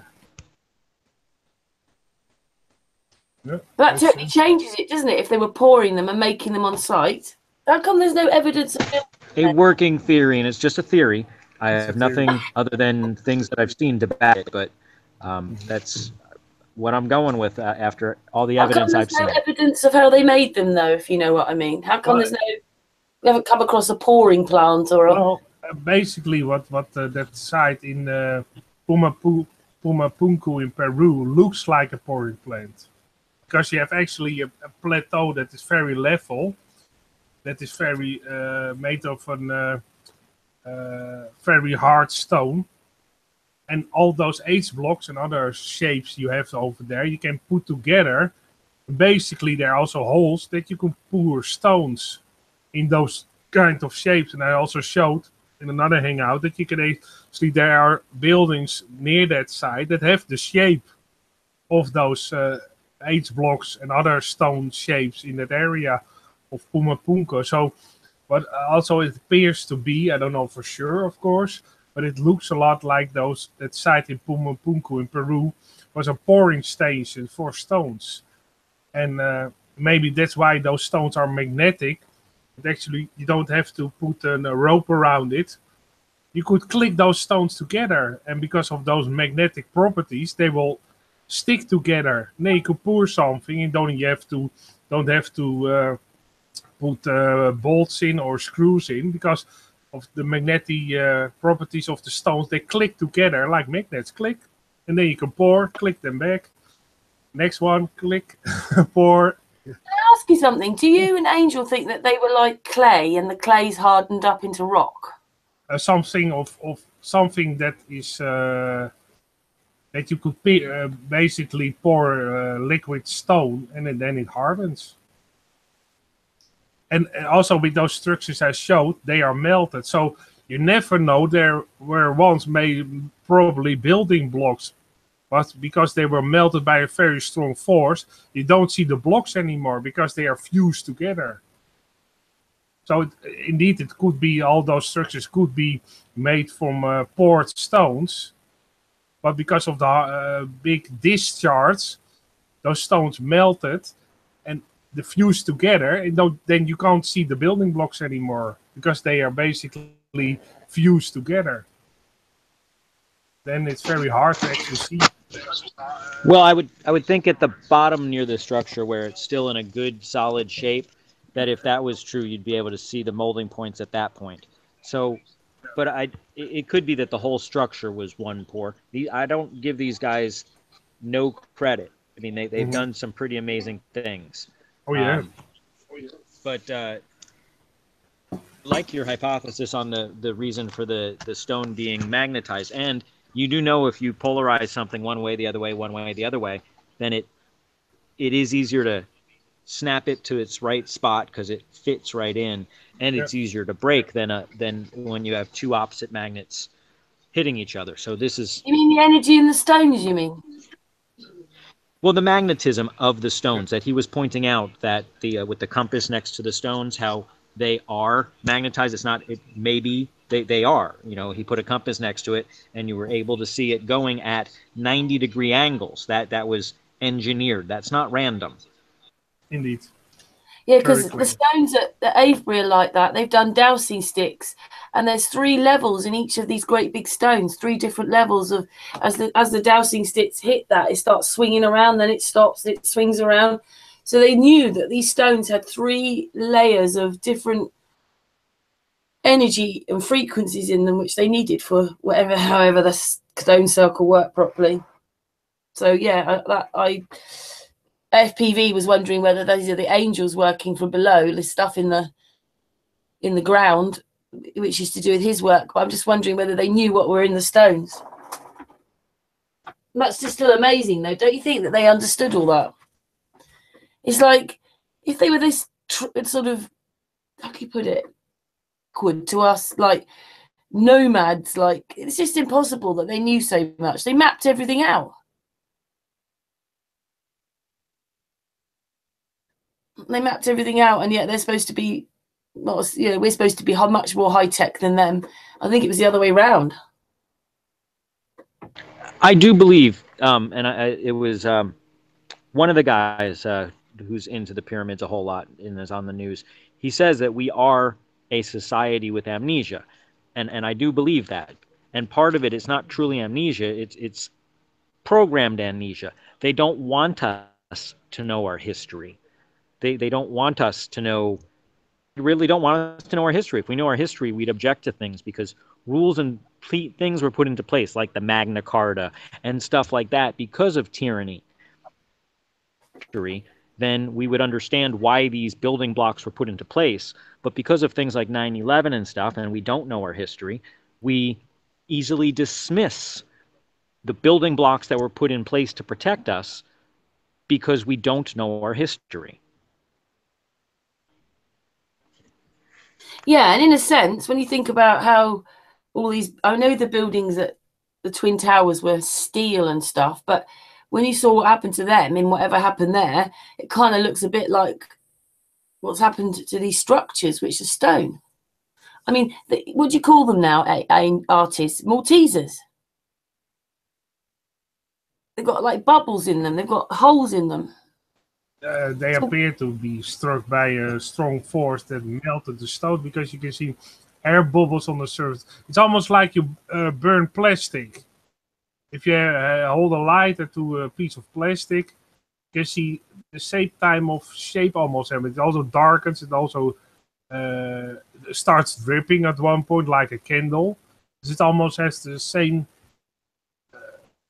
You can maybe test it out, a piece of plastic, hold a lighter to it, and you can see that the shapes are pairing that look very similar to those shapes of those rocks I showed.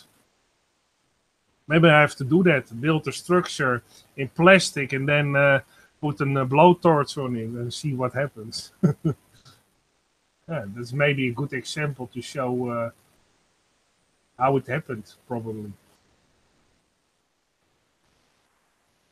Yeah, you gave me an idea. You gave me an idea, Karen. You know what they would have said? They'd have said, that looks like a volcano's erupted all over them and it's molten lava. Mm-hmm.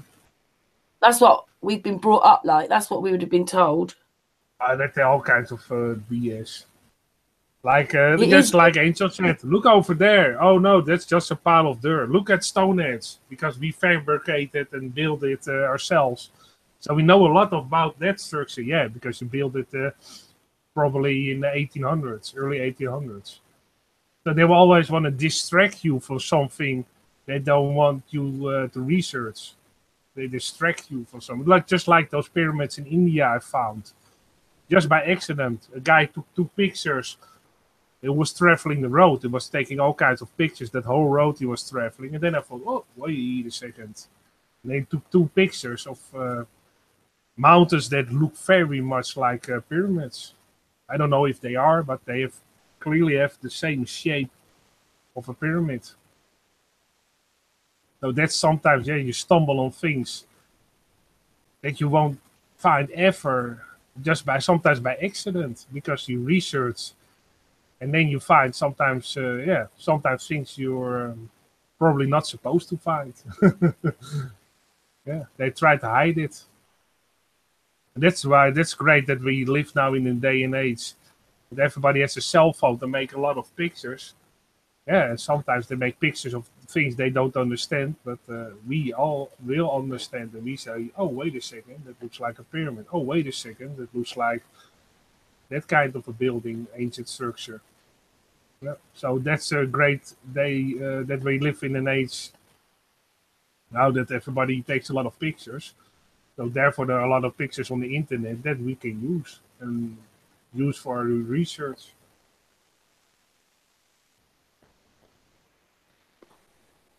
Can I just say something? I'm glad you're talking about using things. I've just found something here. Mm-hmm. This is in the north of Denmark, and it looks very interesting. Oh, shall we? If you were at ground level, you'd just think it was a pile of bumps, hills. But I'll show you now, and I hope that I'm all sweaty. Yeah. There's the excitement, probably. No. Just my hands are warm. I'll just turn it down so that you can see it, because it's too bright otherwise, isn't it? Mm-hmm. You know, what can I add it to that? Bear with me. You might like this. This FPV, we've got to find the coordinates for this. I'm sure this is going to be good for you, man. I'm sure. I like this. Yeah, I'm also searching. I'm also having the coordinates of those pyramids in India. So I will put them in a group chat. I've just put it on the back chat here, the photographs. So because I don't know how to upload the thing. How do you do that? Yeah. Can you do it, Karen? What do you want me to do? I've just added the photo here in the back chat. Oh, I haven't got the back chat. Remember, because I'm plugged into the other. I will look at the back chat. Wait a second. Yeah. Artist got like to show it. Thanks, Artist. Yeah, wait a second. I first have to turn on the back chat. It's got 12 mounds. That's interesting.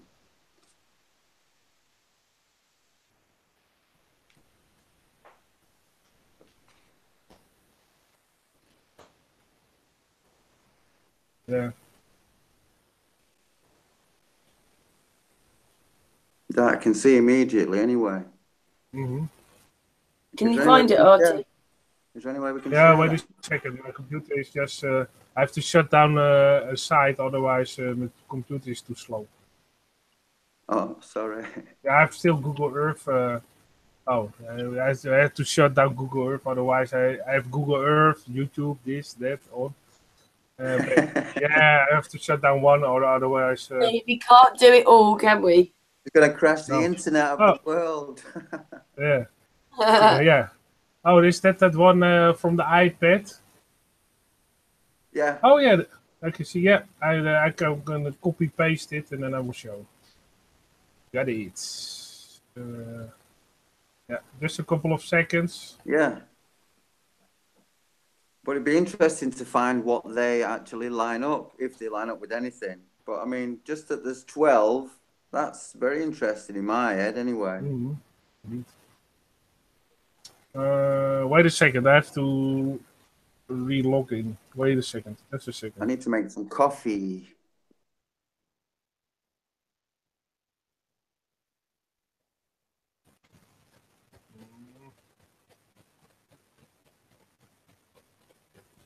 Oh, Astral has gone. Have you managed to find it, Artis? I already have it, but for some reason my share doesn't work. Do it again then. Sometimes it doesn't. You have to have the picture up, by the way, for the share to work. I know, I have, but sometimes no, this is. What's the picture? Shall I see if I can get it then? I can send it to you on Facebook. Will that work?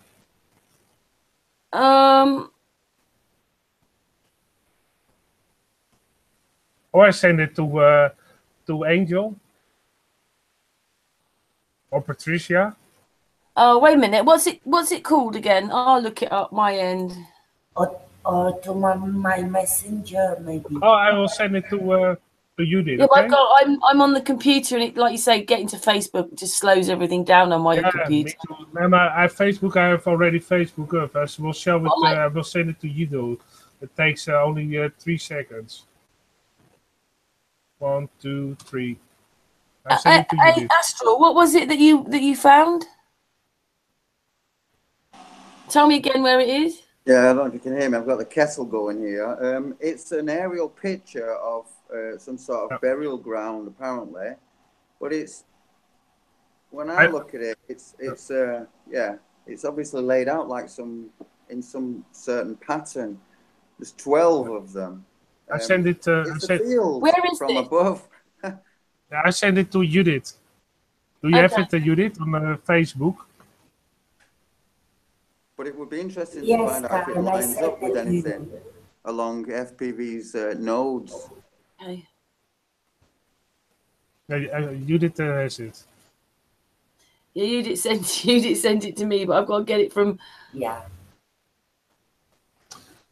Okay, I'll try and get it off Facebook now. Then just wait a minute, everybody. Oh, it works again. Sorry, it works again. Just it popped in. I can show it now. Again. Yeah, I have it. Yeah, sometimes it takes a while. Yeah, I have it, Karen. Can you see my screen?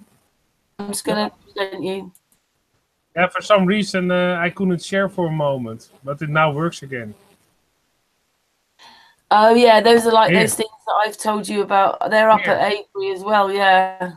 Here, you can see 1, 2, 3, 4, 5, 6, 7, 8, 9, 10, 11, 12, 13. Ooh. These are here. These also appear to be roundish shapes here, because that's very strange that you have two green patches in the land. Yeah. Yeah, I saw them and I was like, but they're on the other side of that road. So. Well, often just like it could be trees. But, Can I ask something? FPV, are you there? Yeah. You know the Nazca lines you're saying is a blueprint of where we live. Does that mean it's like all over places like this picture here? I know maybe it's not exactly lined there, but over the earth we live on, and we just only see it from above, or the trees and grass are covering it, or is it just in the Nazca lines? That's where the blueprint is. Yeah. Well, the Nazca lines, to me, the detail and the technological construction, and many other, there's many other things there that I haven't decoded or probably need decoded. What I'm saying is the whole place we live on that grid, or are the grids just there as a blueprint? The grid's there to show you how the sun and moon work on this grid, and where the energy source is coming from, and how the angels play a part in the running of the world, basically. Thank you. Sorry, carry on, Artis. Yeah, sites will have mounds, pyramids. I think in those times people knew how to harness the power, the energy sources that were going on, and these pyramids seem to be a part of it.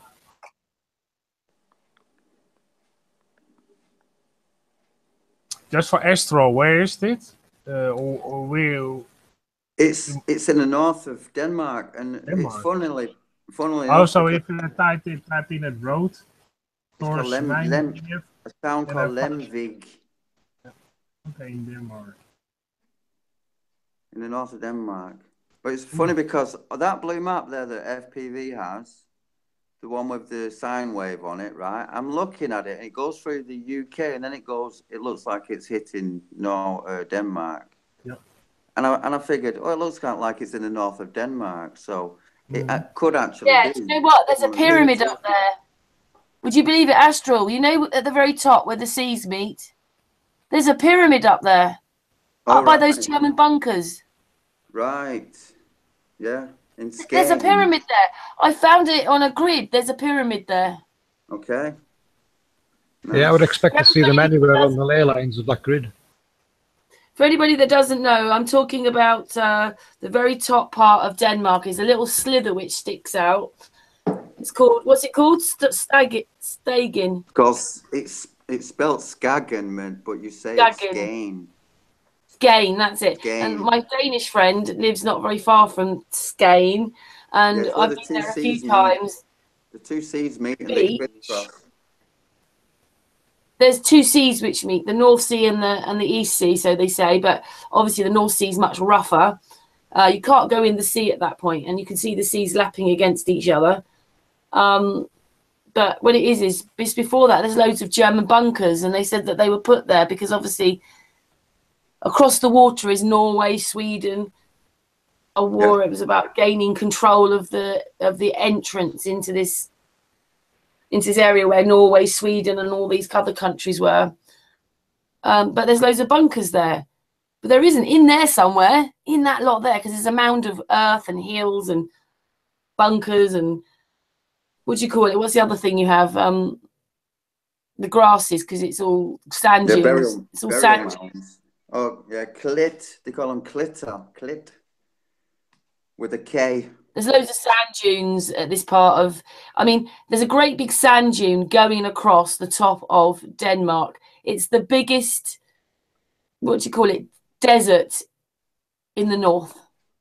And most people don't even know this thing is going across Denmark. It eats everything in its way, and it goes like 10, 20 meters a year. You should be a tourist guide for Denmark. You know more than I do. Yeah, I've been there twice, haven't I? Thanks. Just say Chris Monk's in the chat, and he's commented, stacked layers of clay, jade, clay, granite, etc., electromagnetic fields. Well, to create electromagnetic fields local to the temple dielectric capacitance. That's Okay. Hello, Chris. Hey, Chris. Yeah, Chris does a great research, and basically I'm building further on his research he's doing. So thank you for all the help, because Chris Monk helps me out a lot, and sends me also videos to me on Facebook that he says, "Oh, look at this, look at this." So yeah, and of course all the other people also help me. But Chris Monk helps me a lot. He's one of the big helpers for me in my part. Yeah. You're sort of also progressing along with the work that he did originally, aren't you? Anyway. Yeah, I'm going and progressing on his work and adding things to it. Yeah. And for FPV, I already saw it. In the group chat, has put in the pyramid goats for those two pyramids in India, in the Andhra Pradesh area in India, so he can add it to his work. Because those are two pyramids that are not very well known. And I will send you other links, FPV, but I don't have you on Facebook. I don't know if Karen has you on Facebook. Karen? No, I don't use that garbage. It's spyware. You get to me on the Hangouts. Just add me on the Hangouts, Arties. That'd be easier. Or I'll just do it via the Hangout link. Go to the Hangouts and find FPV. I'm sure you're in the Sun and Moon group there. His name, and then add him. If not, I'll help you. In the back chat, you mean? Yeah. Okay. And I can also send you private message, of course, on YouTube. Yeah. Captain Kirk is saying something in the chat room. I'm not sure what he's talking about. Well, the back chat's like a private messaging system, Artie, so if you had me there, we can private message anytime. Captain Kirk, explain a bit more. There's 3 pyramids. I don't use the back chat a lot. So therefore I have to learn to use that a little bit more. For this Hangout, but you can add me as a separate person there, and then you get a private messaging straight to me. I'll have to look into that, because I never used that back chat. I know it's a bit annoying sometimes, artists. I wish you would. That's where I get my link from. There's where all the people come on the hangout from. There, really. Never watched the back chat because I always did it on Facebook. That's the way I always did it, and I didn't knew about the back chat because I'm not not a computer wizard. So I don't know a lot about computers. So you made me aware that I can also use that. We'll let you off, artists. It's just that's how all added directly to the panel. I email Angel, but a lot of the people come in from the hangouts, and it's a good way of messaging each other. A lot of people hang around in the hangout chat, don't they, Astral? Yes. I have to learn to use it a bit more. FPV, I've just found another one. This one is of big significance, I think. It's called the Yelling with a J. And there's two mounds there anyway. It's like a Viking thing, but I know it plays a part in the Danish history it's of some importance anyway, on a higher level. So I tell you what I could do is, if you haven't got it, I can give you a series map, and you can just put a dot where they are on the map. Yeah. Start plotting them on the map if you want. Better. Yeah, good idea. Hold on a second, I'll find one. I'll upload it to you on the Hangouts. I'd like to say something. Go for it, Judith. About the pyramid. Two things left us. It's the Bible and the pyramid. And it's very strong symbols, the pyramid, for our life. And it's the same as the Bible, the pyramid.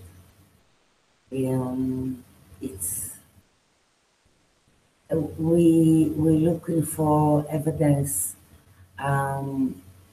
something there, reality from pyramid, but it's how I see it. It's spiritual. The pyramid. It's spiritual. It's not physical.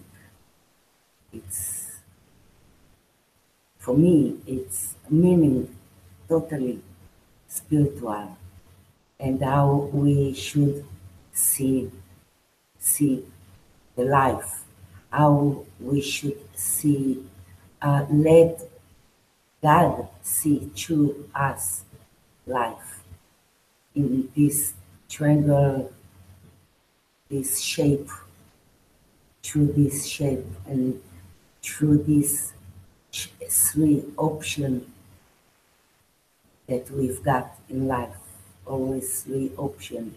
So the pyramid is so symbol, so strong, and we are not speaking enough about this spiritual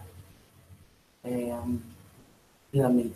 We're looking for the evidence, the reality evidence, but I don't think it's there. The way I see it, it's spiritual, and how we should see and live our life, and let God, let the creation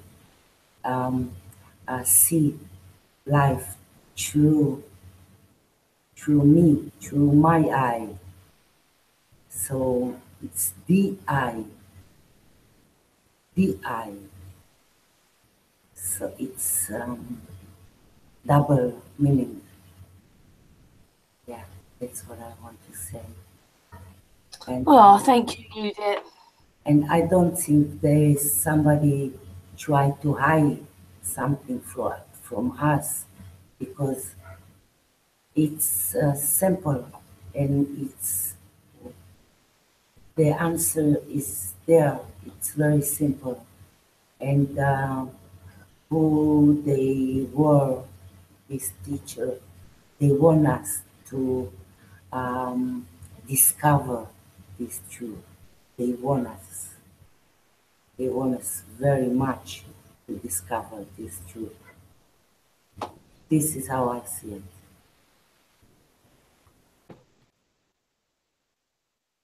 Yeah, I think a lot of us see it like that as well, Judith. On this sort of frequency together. I mean, we were talking about a bond that we've all got, all these people that come on the hangout. We have a spiritual bond with each other. Hey peeps, I've got a map overlay here. I'll just paste it into the group chat. And I'll drop it into the chat over there as well. So at least you've got a map. So this is an overhead map with the halos added. So if you want to plot anything on it yourself, you know, just put a little dot where you think something of relevance is on that map. You know, it's just for people to join in with. Yeah, they join in with it, and you know, if you see a halo, plot it on the map, or if you found pyramids, plot them on that map. And we'll see how they relate to these halos and the nodes. Artist Chris says that he's emailed you. I've got the latitude and longitude here. Can they be dropped on it, or is it a pin? Yeah, Chris sent me in a PDF file. Thanks, Chris. Thank you very much. Because it's, I can show you, maybe. Angel, you keep moving. I mean, sorry, Astral, you keep moving around there. It must be the rotation on the ball. It keeps getting you. Sorry. And he's sideways again. I'm on my phone. Yeah, can you see this? This is what Chris sent me. Hang on a sec. Frequency and temperature on rock dielectric properties. So that's interesting. A minute. There you go. Okay, thanks. This is what Chris sent me. Effect of frequencies and temperatures on rock dielectric properties. Honeywell Incorporated. So that's interesting. A little bigger. It's from July 1973. Bureau of Mind, Advanced Research Project Agency. And this research, of course. Yeah, it's a taking smaller. So I have to thanks very much, Chris, for this. So you can read this. The real imaginary components of dielectric contents in the determinant of basalt, granite, and quartz in a frequency range from 10 megahertz to 4 megahertz. The variation of the electric permittivity with the temperature was determined from the room temperature to 450 degrees. No electric dispersion or rock relaxation was observed in the frequency range investigated, etc. But I have to look into it. Thank you very much for this. And it's a big folder. Just what artist likes is a bit of documentation to look through. Yeah, for sure. Yeah, thank you very, very, very much, Chris. Again, yeah, he sends me all kinds of things, and yeah, this is something. Chris made a point of looking at basalt. Yeah. Yeah, that's what it states here. Yeah, indeed. The properties of basalt here.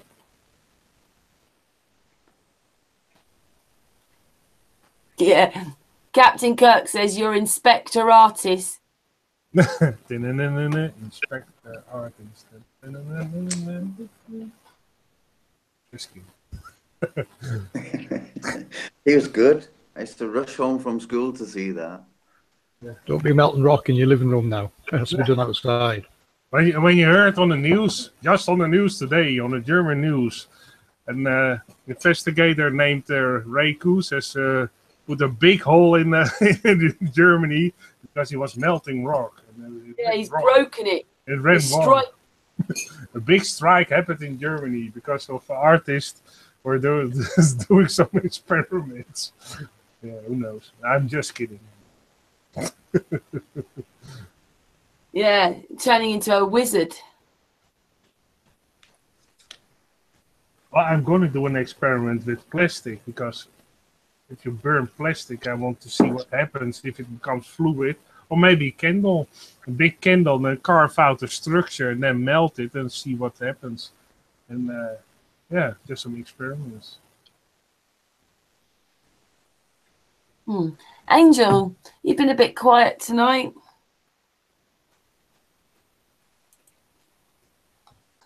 He's probably doing his snakes. Uh-oh.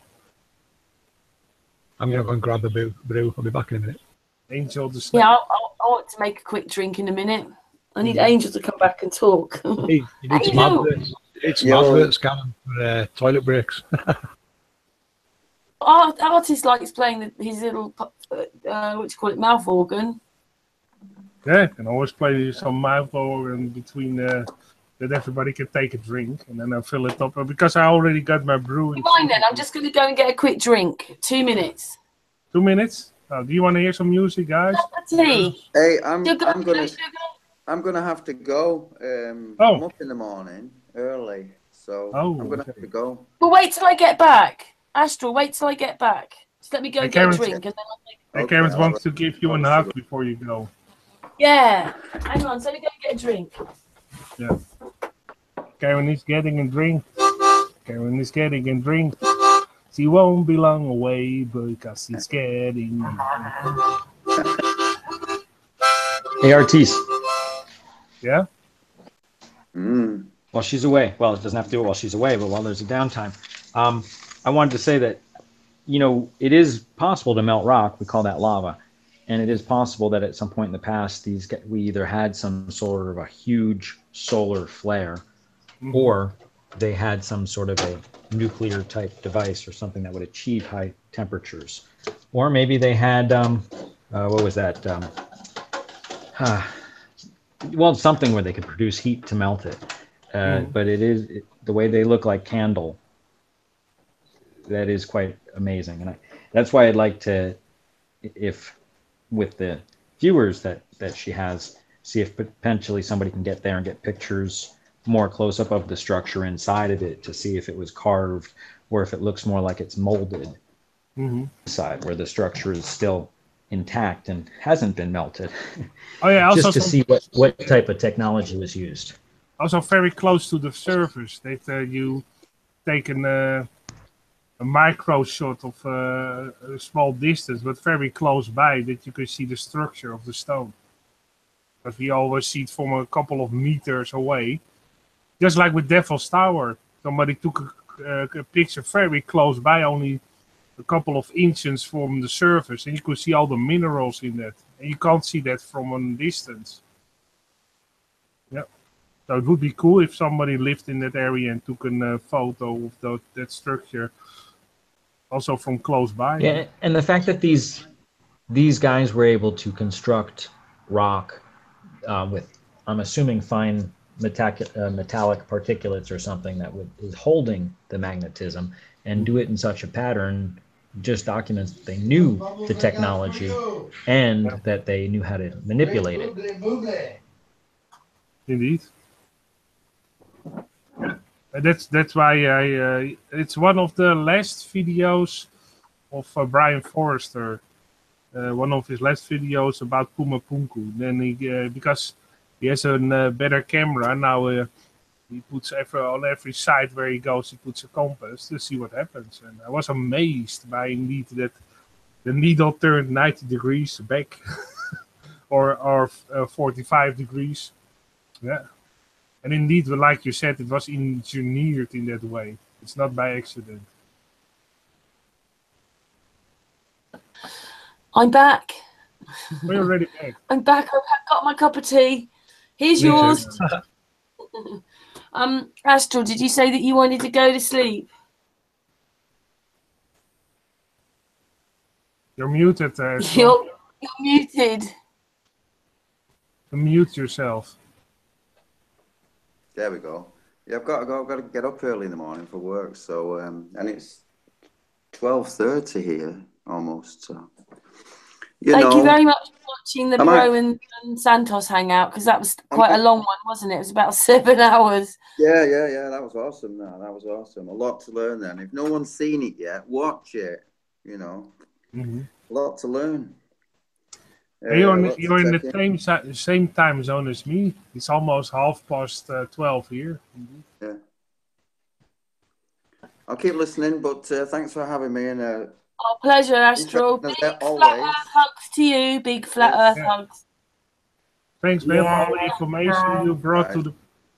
Thanks for all the information you brought. See ya. You.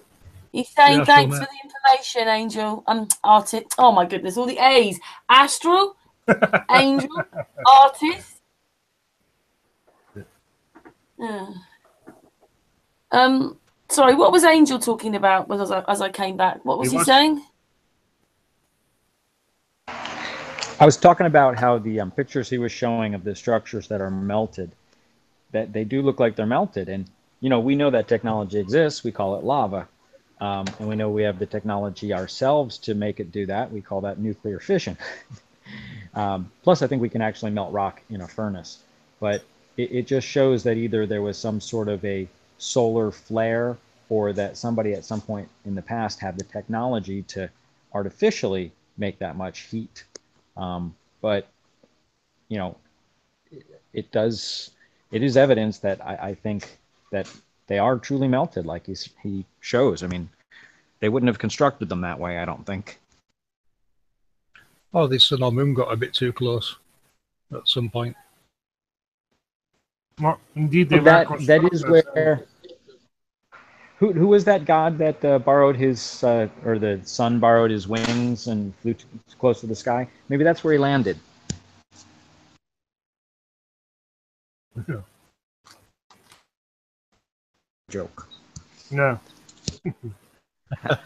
I don't really believe that the Greek mythology is factual. I just think it's based on physical things, and they use the stories to describe it. Yeah. Indeed, sometimes they are. They make something that happened into an ancient story, an ancient storytelling thing. Yeah. Well, I think before we had recorded text, before we had books and manifests, and we taught people how to read and write, that you could tell a story, and it's a lot easier to remember a story. And if you put more detail into it, like so-and-so slew so-and-so, and he had this type of medallion and da-da-da, you remember some of the details, which helps you remember the story. And that's how history has been translated. That's how the Indians do it. That's how Mayans were doing a lot of things before they had recorded text. So this is how we got our mythology. And most of the mythology revolves around the celestial bodies. And it was, how do you remember the celestial bodies? Which came first, which came second? You know, the chicken and the egg, is with the stories. And when you listen to the stories and look at the stars, you know, the stars kind of line up to the story because they were made off of each other. Even back in the day, you had those minstrels that sung stories in medieval times. Yeah. They would have a guitar and go from castle to castle and tell the stories of a certain areas. Hey guys, I'm going to have to drop out now, so I'll say me goodbyes now, and we'll catch up again, don't worry. Okay, FPV. Great. FPV, big flat earth hugs. Yeah. Great, thanks for all the information you shared with it and the maps you showed, because it helps me also a lot, because of your map and all the points on there, basically most of them are recognized. That shows that I'm on the right track. And sometimes it's great to see that your work presented in another kind of fashion, that it fits perfectly. So therefore, you know that you are going in the right direction. Oh yeah, 100%. Yeah, it helps both ways, doesn't it? You know, I've got your sites to plot on this map somewhere. But I'm going to work on it. Yeah, for sure. So okay, more guys, research. Thanks so much for your research, though, FPV. No worries. Catch you later, guys. Bye, everyone. Bye. Thank you.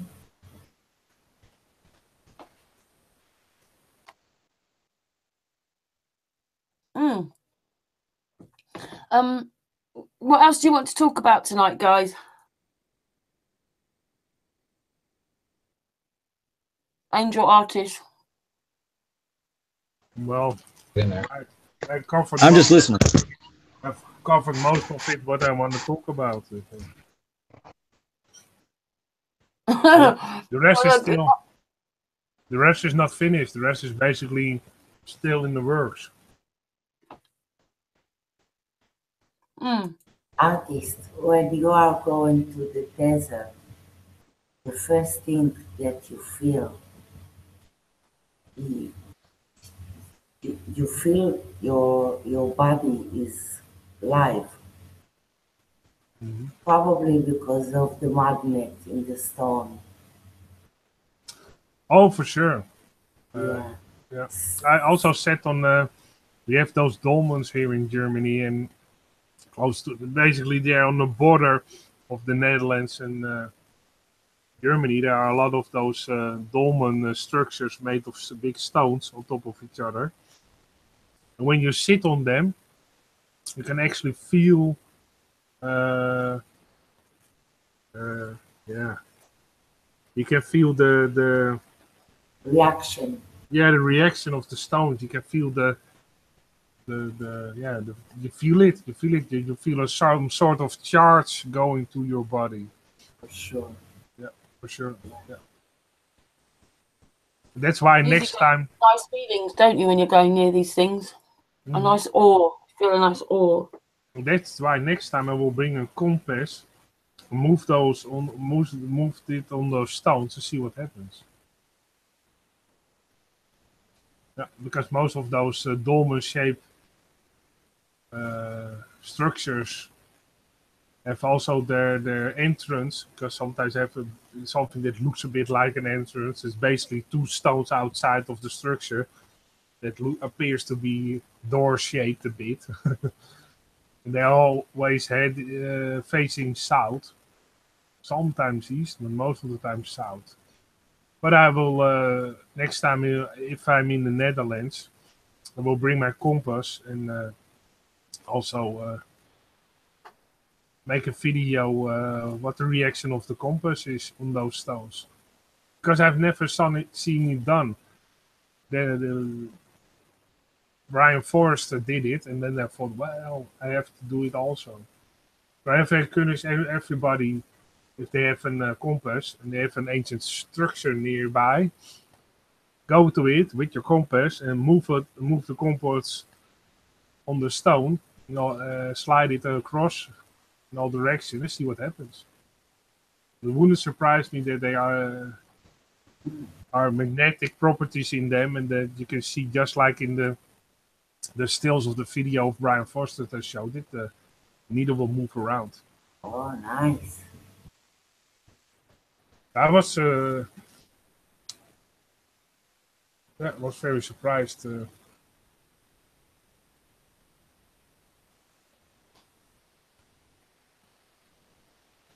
Oh, you finished, Artis? Yeah, I'm finished. Yeah, I'm thinking. Sorry. I'm still absorbing some things, and I'm already thinking about things to do tomorrow and in this week and research. Because you have so much information in one hangout that you will have to process it and think, you have to research that and that and that and that. Most of the time, I don't have enough time. Sometimes I stay up very late and I think, oh God, it's 4 o'clock in the evening. I have to get to bed, and then I'm not even finished. Yeah, it's. I know, you start wanting to do it, don't you? Suddenly all hits your mind just as you're going to bed about 2, 3 or 4 o'clock in the morning, and you think, yeah. Yeah. Can I ask Angel and you, Artis, how I really hope this happens next week with this John Crowe. Crowe. I'm here. Yeah. Yeah, I'm really hoping that I know he's not a flat earther, or maybe, but he sounds quite up on pyramids, doesn't he? And he's putting that the Silbury Pyramid is one of the first pyramids built. It's all chalk. It's done in chalk. It's one of the first pyramids. And you think, what? And then I came across another post, which is on this video I'm trying to upload, where they reckoned Silbury Hill was one thing, Avebury was another, and the Stonehenge was something else. It's all part of like an engine room. It's all part of one big system. Yeah, I wonder if he knows about that other big structure that is not Stonehenge, but that other one. I think that is far more interesting. Stone. Avebury. You have another structure that is far more interesting than Stonehenge. It's not well known because, and I think it's far more interesting. Well, it's also bigger, far bigger than Stonehenge. Well, that and knowing that Stonehenge was fabricated 60 years ago. Indeed. And as those stones were from a monolithic site, they moved it. So it's not even on the original site. If it was actually, it does look like they're built on an arcing, though. They've put whatever it is. There's an arcing on the ground. Mm-hmm. That bit's real. Just the stones aren't. But they moved the whole structure. So it's not on the original site. If those stones were ever a monolithic structure, well, there are some old drawings of Stonehenge that maybe it was in the distant past the structure, but they moved it so much around, so it's probably not in the original location, and it's also not in the shape that it was originally.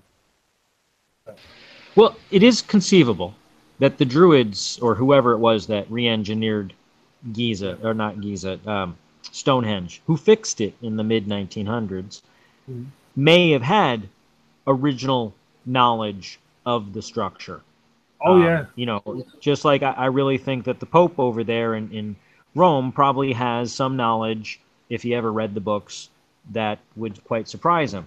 So it is possible that they reconstructed the structure based on original knowledge, and which does still make it worthy of focusing on. But knowing that it was reconstructed, if there are other structures that are in existence that weren't reconstructed, I think they really have more credence. Well, I have here one if you want to see.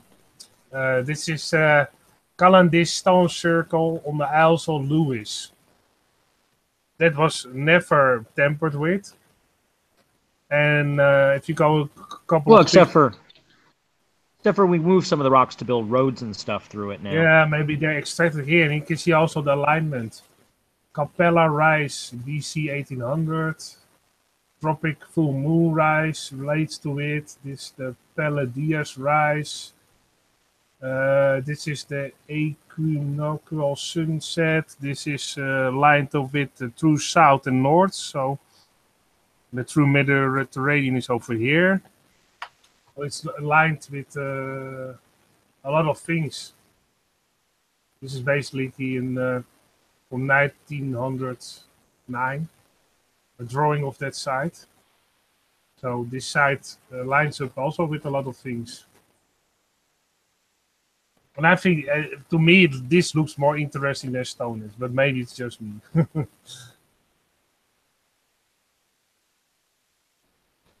Also, what appears to be, if you see the shape of these stones, and then this one next to it, it almost looks like they fit together, like a puzzle pieces. So these are the puzzle pieces. Or maybe this one fits to this one as in see the odd shapes of this? A very odd shape, this. See? Almost like a puzzle piece. So that's also interesting. Here, the strange shapes. And not, this is Stonehenge. Made with metal. And maybe it's just me, but I think this side is a little bit more interesting. And as far as I know, it's not tampered with. And that's the Calendish stone circle on the Isles of Lewis. But just, probably you don't know that side. I don't know if somebody knows that side. How far in the ground do you reckon that they're dug into then? For those stones? I don't know for sure. I don't know how deep they are in the ground. Probably deep enough to make it last a long time. Probably 20% of their size.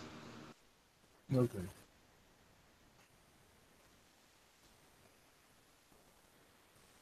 But just to show you, there's not only Stonehenge,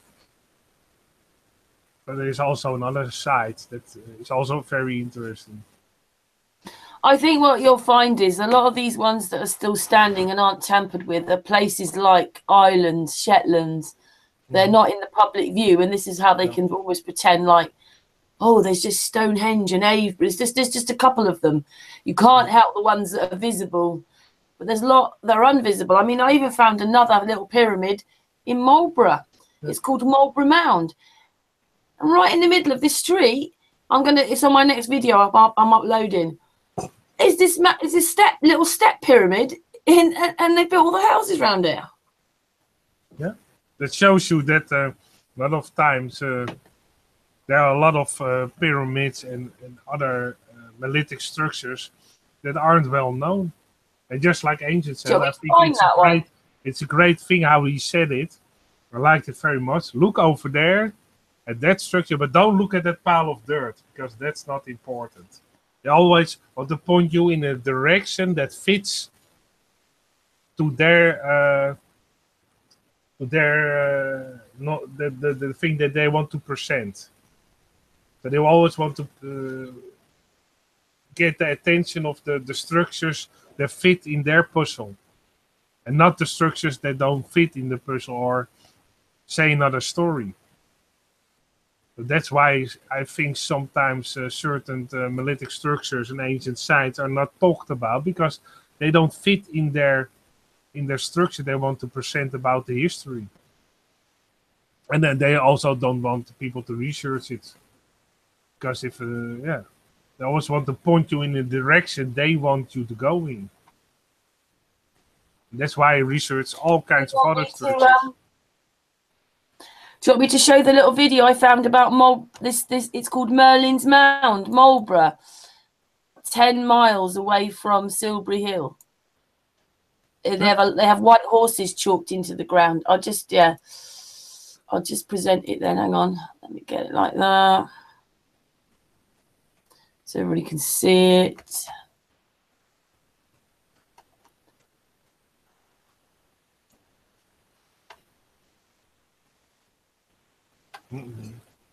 Everybody can see that now?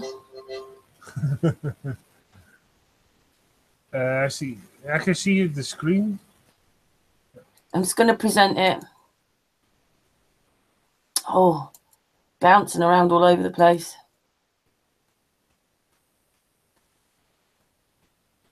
Go on. Everybody can see that now? Yeah. But it's not right, here we go. Yeah, it hasn't started yet. Here we go.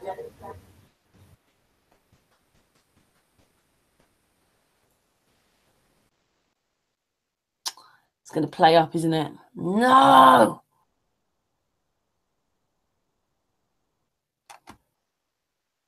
Let me see if I make it a bit smaller, it plays it. Ooh.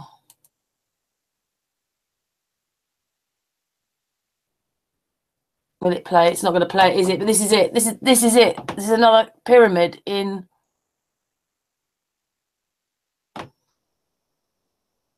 Where is it? How annoying is that?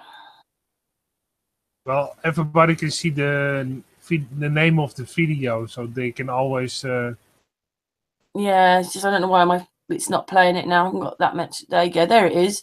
Oh, yeah. It's just in the middle of Marlborough. It's got these trees growing out of it. Mm-hmm. Step pyramid or something. And it appears to be that you can go inside, because you have here a structure that looks a bit like a small castle with 2 windows and a door in the middle. It almost appears to be that you can go inside. See that door with the 2 windows next to it? And here now you can see bigger almost. Here it looks like an entrance here in front. See? Yeah, but it's definitely some kind of little pyramid thingy.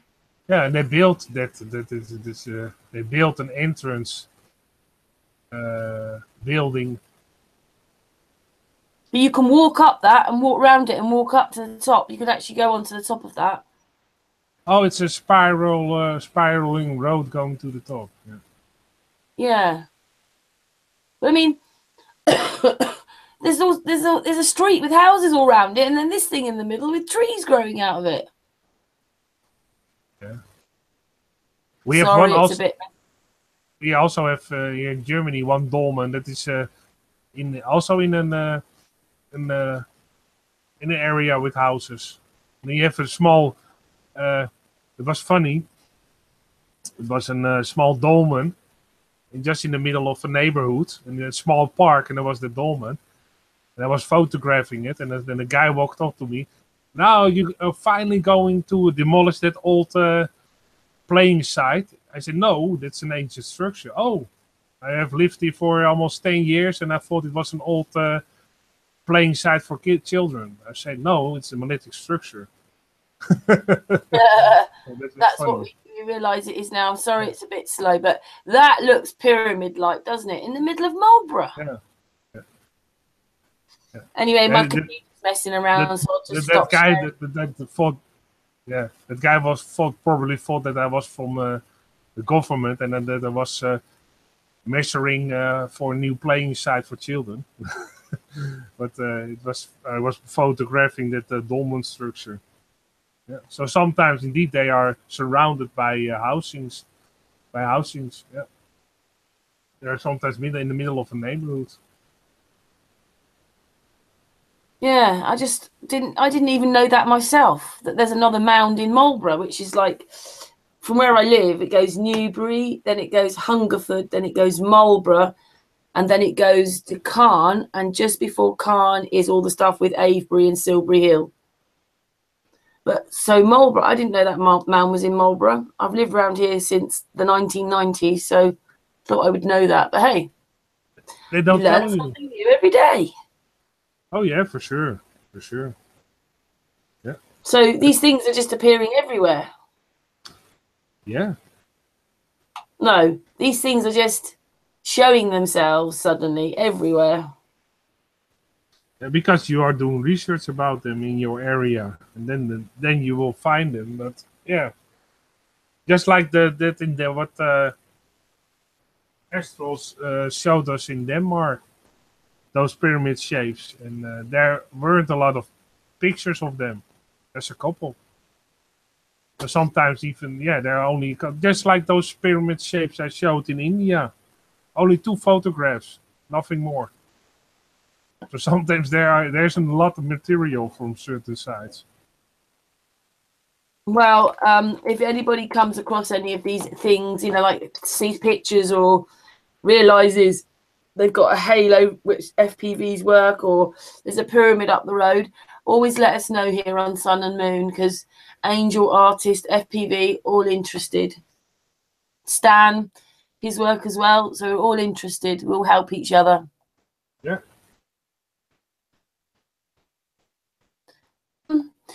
We're kind of getting on for 3 hours now. I'm sorry, everybody. I was just absolutely knackered from that hangout this last night. You had a very late hangout with Bro Sanchez. Late? Early, yeah. It went on all night. Whoa. And I'm really pleased that I think on that last week I actually called Bro Santos, because it's Bro Sanchez and Santos Bonacci. That's quite a mouthful to remember. Yeah. Getting it right.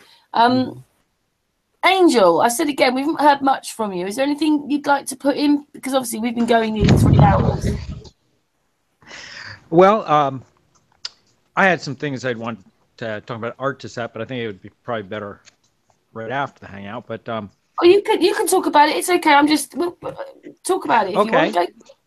I would like to work with you artists to get like a Google map, and when every time we talk about a location, to put a pinpoint on a Google map which is publicly accessible, so people outside of the chat can actually find these places on a Google map and take a look at it from a top down and look at its location, and then they could also work to possibly find things nearby which would show like construction nearby, and try to build up a better knowledge of our history than the random bits and pieces that we currently know. That's all.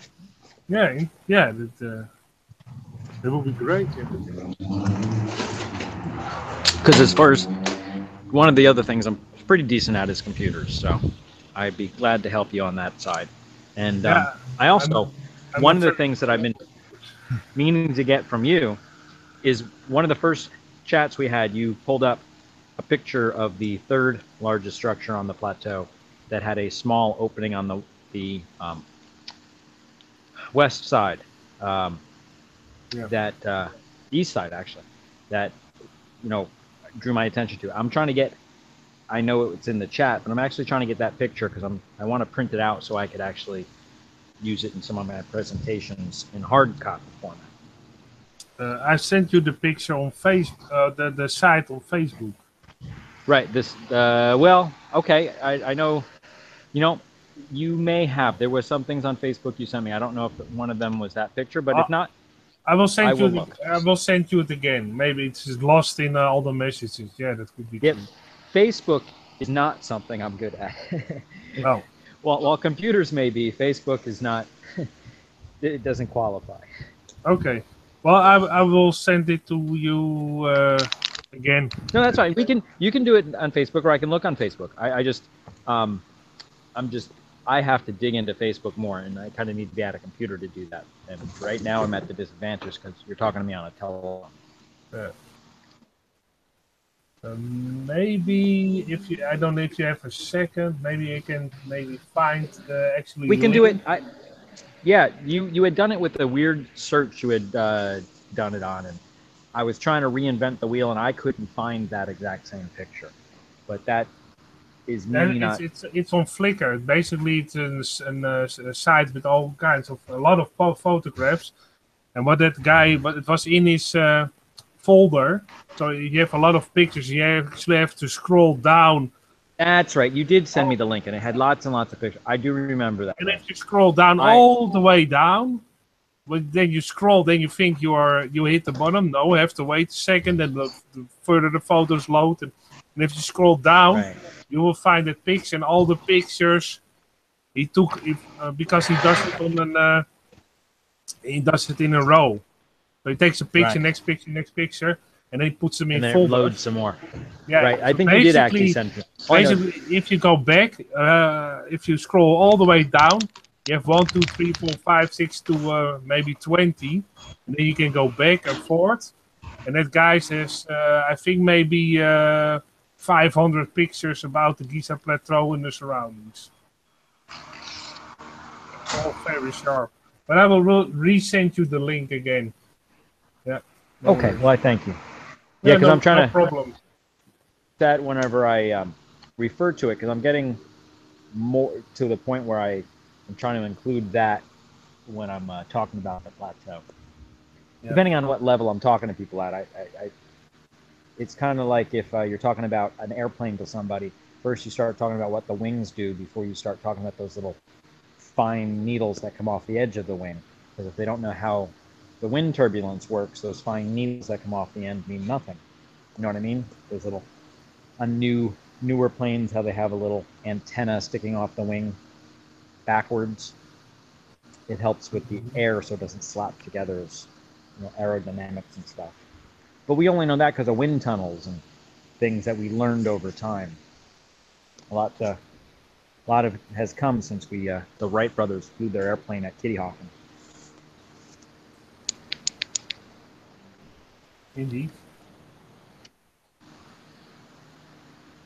But I will resend you the site and the picture also separate. Well, thank you. No problem.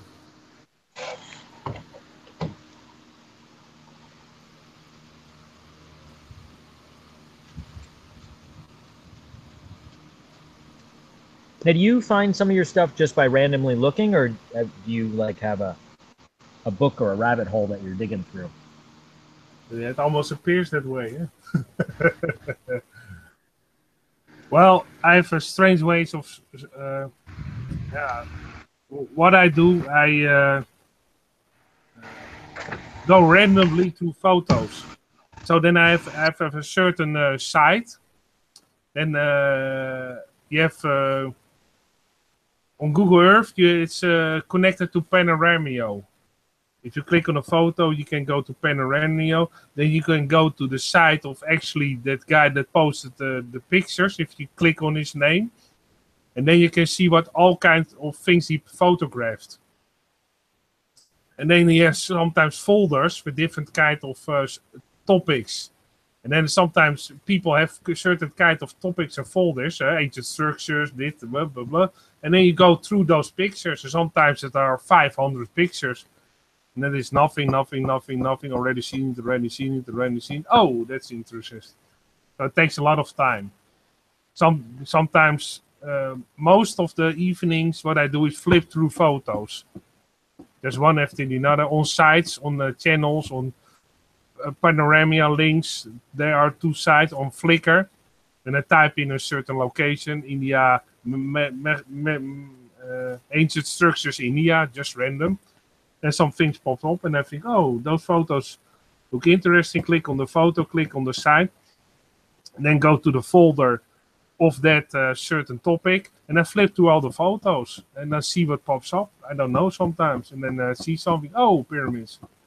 Oh, something else. I don't know. And then look under the description of the photos, and then I have the description of that actually site, and sometimes it is a foreign language. And then type in the description again on another search engine, and then search on that search engine further for that same photo. So yeah, it's basically flipping to a lot of photos, and then try to find photos that I don't have. It takes a lot of time. Most of the time when I get home, I eat, and then basically do research the whole evening. And the next day again, and the next day again. Well, thank you for your effort.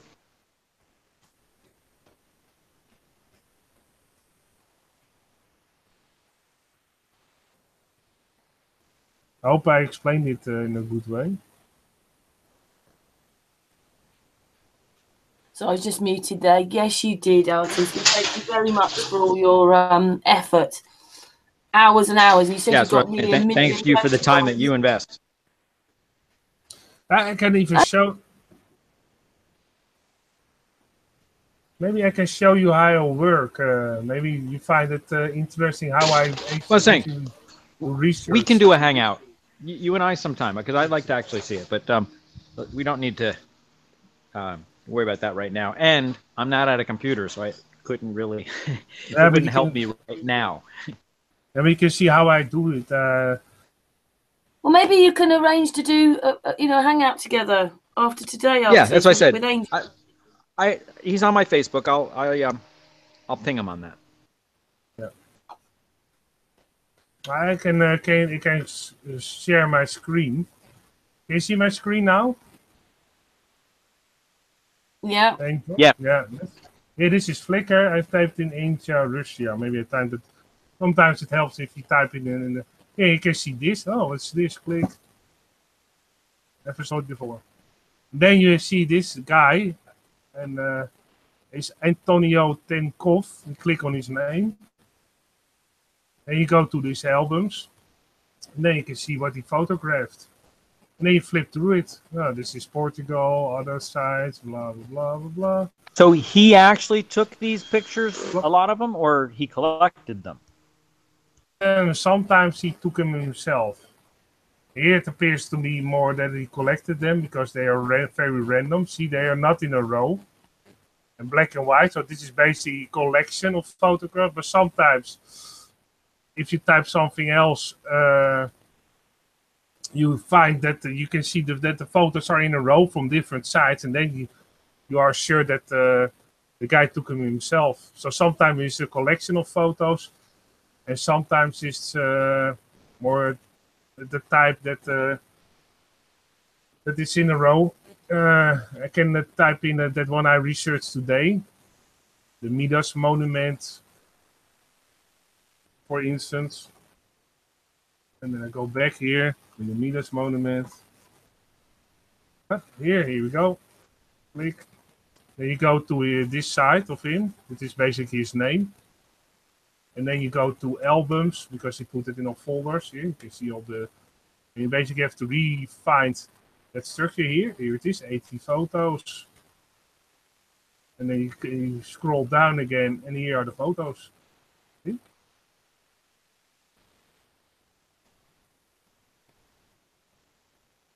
This is how I do it. And there aren't a lot, but you can go back and then try another. See, this is another one by Mike. You click on it. And then you go to albums, because otherwise you get all the pictures in a row. And here you can see this is something I didn't know here. This, for instance, a picture I don't know. Yin Coyote Volcano Rock Formations. No, I never seen that before. No, and then you go through his pictures. Because these are in a row, you can clearly see that he took them, probably took them himself. It's strange. Like mushroom rocks. See? And that's how I do it.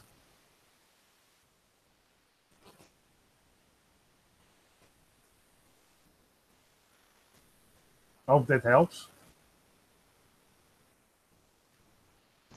It does, especially if you know somebody who has a good album to dig through. Yeah. And when he doesn't have it sorted by like, these are pictures from the Giza Plateau, unless you're randomly looking, it makes it hard to actually find. It is hard to find, because sometimes you have to go to that side, nothing. Oh, those only have 12 pictures, only 2. And sometimes you stumble on a site that has 200 pictures of the Giza Plateau, or a lot of pictures of that sites in Turkey. And sometimes you have to go to different sites. You take a couple of pictures from that side, a couple of pictures of that side, a couple of pictures of that side. But sometimes you are lucky, and then you have a lot of pictures of that same site.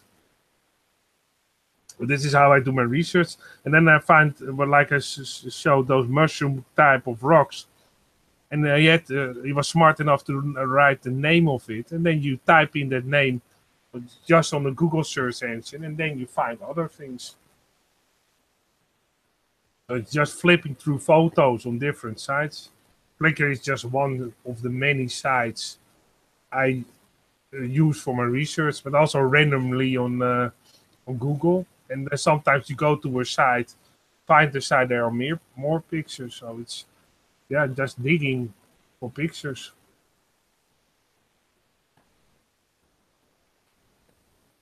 Or sometimes randomly go to pictures, randomly just click on something, and sometimes it is funny. Sometimes if you type it in the wrong way, it actually is spelled in another language in that way, and then you find other pictures. So sometimes I tried it a little bit different, or I changed the words around. Yeah, one of my issues, I guess I could call it an issue, is some people will put pictures of whatever they call the pyramid, Khafre's pyramid or Khufu's pyramid or whatever its name is. And A, I don't know how to spell the name that I just said. And B, I don't think to look for it under that, because people don't put, hey, I went to see the Great Giza Pyramid. They say, I went to see Khafre's pyramid or Khufu's pyramid or the pyramid of Boo Ba Ba Ba, you know. Mm-hmm. Yeah, it's hard to find. Sometimes you have to indeed exactly type in the word, but sometimes the name is pronounced in another language in another way. Yeah, like Giza is Gighza or something. I don't know. I think there's an H they throw somewhere in there. Yeah. That's how it's a lot of work, but I actually type in the name and the location, and I switch it around. Then first the name of the structure, then the location, then I type it in different range. First the location, and then the name. But also will pop up other pictures. It's just how you type it in the search engine that will show you different kind of pictures. But it's a lot of work. Just to give you an inkling of how for this presentation I just did, I think I had almost 4 evenings of work. Actually, from artists, from 7 to probably 1 o'clock in the evening, 4 days. I like to do it, so But it's a lot. You have to, yeah, it takes a lot of time. But I don't mind it because, yeah, I like to research it.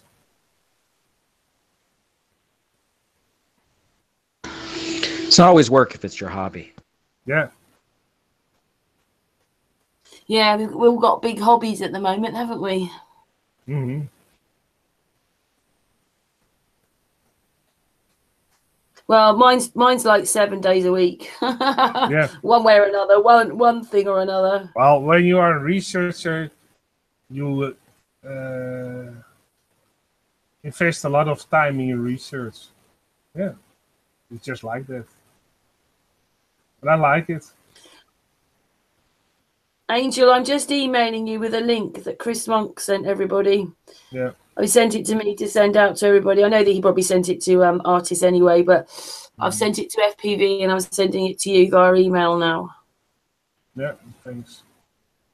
So I've done it now, Angel. You've got something from Chris Monk. Thank you. That's all right. We're all into the helping and the sharing and the being together. So thanks, Chris. Yeah. I know that I'm a bit of a party pooper here. We've been about 3 hours now. Do you think we've done enough today? Oh, yeah. Artists, I want you to talk for another 3 hours yet. Another presentation now. You were just saying that you were thirsty and you needed to go and get a cup of tea. Go and get a big mug of tea. I'm only joking. Yeah. Oh, I can give you a mouth half presentation of 3 hours. It's a little bit boring, but 3 hours later. It's really great to see you, Angel. I was a bit worried that you weren't getting on there. It's always a joy to have you on the Hangouts. And like I say, you two, I'm really hoping this bloke comes on, John, next Sunday. One thing kind of noticed is he doesn't really look a flat earther, but if you don't know, you don't know, do you? But we just want the first Hangout, don't you think we just want his information about the pyramid? Yeah, just let him do the presentation, yeah. Yeah, so I've obviously got to sort that out with him in the week, but he says he wants to come on next Sunday, which is just great. We could, yeah, great, another pyramid man. Yeah, I think his focus is more on pyramid energy, pyramids in general. But either way, you know, knowledge is knowledge. Yep. Yeah. And we don't know all of it, do we? You just know more than a lot of people, you lot. Judith, I don't know if either one of you are there. Patricia, Judith, thank you for being on the panel and listening. Of course.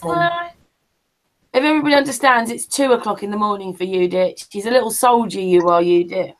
Yeah, but I'm going soon outside to picture the stars. She's 24 hours a day, aren't you, Judith? Yeah. Thank you, guys. Thank you. Oh, you're there, Patricia. I'm here. Yeah, I'm here. Just. Yeah. Did you enjoy tonight's show, guys? No. It's fantastic as usual. Yes. Sorry, Judith. Yeah. So, yeah, we're covered in pyramids, women. Is there lots in Israel, Judith? Do you know pyramids? No, that I know. No, I don't think so. Mind you, we don't know that we didn't know that they were here either. Oh. Because, you know, Silbury Hill was put down as a chalk mound that was man-made. Yeah, it was man-made and it was a metholithic mound. But that's it. It was never a pyramid. Yeah. And like I say, that even though it is, if you go to the board, which is in the car park at the bottom of the hill, because you can't go onto the hill and, you know, onto this mound anymore, the pyramid, because the top has collapsed. But originally, park your car there and then just walk to the pyramid. But then these boards. Now, these boards will just tell you a bunch of lies. They have not updated them. And yet they've known probably for about 10, 15 years that it's a pyramid and it's now in the pyramid of the world. And yet they're reporting it as something completely different. And people around here don't know it's a pyramid. I think it's the they'll just, if you ask people what's Silbury Hill, oh, that's just a mound of earth, isn't it? Because that's what they've told us. But in reality, it's been checked out. People know it's a pyramid, a white pyramid, and it looks like it's one of the oldest pyramids. I just find it all mind-boggling. But anyway, enough of that. Thank you so much for being on the panel, everybody. And big flat earth hugs. And then we're back tomorrow. We should be with Matt Jerome tomorrow. And you know he likes to talk and explain his work. Thank you. Big flat earth hug. Thank you, Judith, Patricia, Artist, Angel, FPV. Who else has been on? Astral. Yeah, that's it, isn't it, today? Anyway, thank you very much, everybody. Big hugs to the chat room, everybody that's watching, and see you tomorrow. Bye-bye from us. Bye-bye.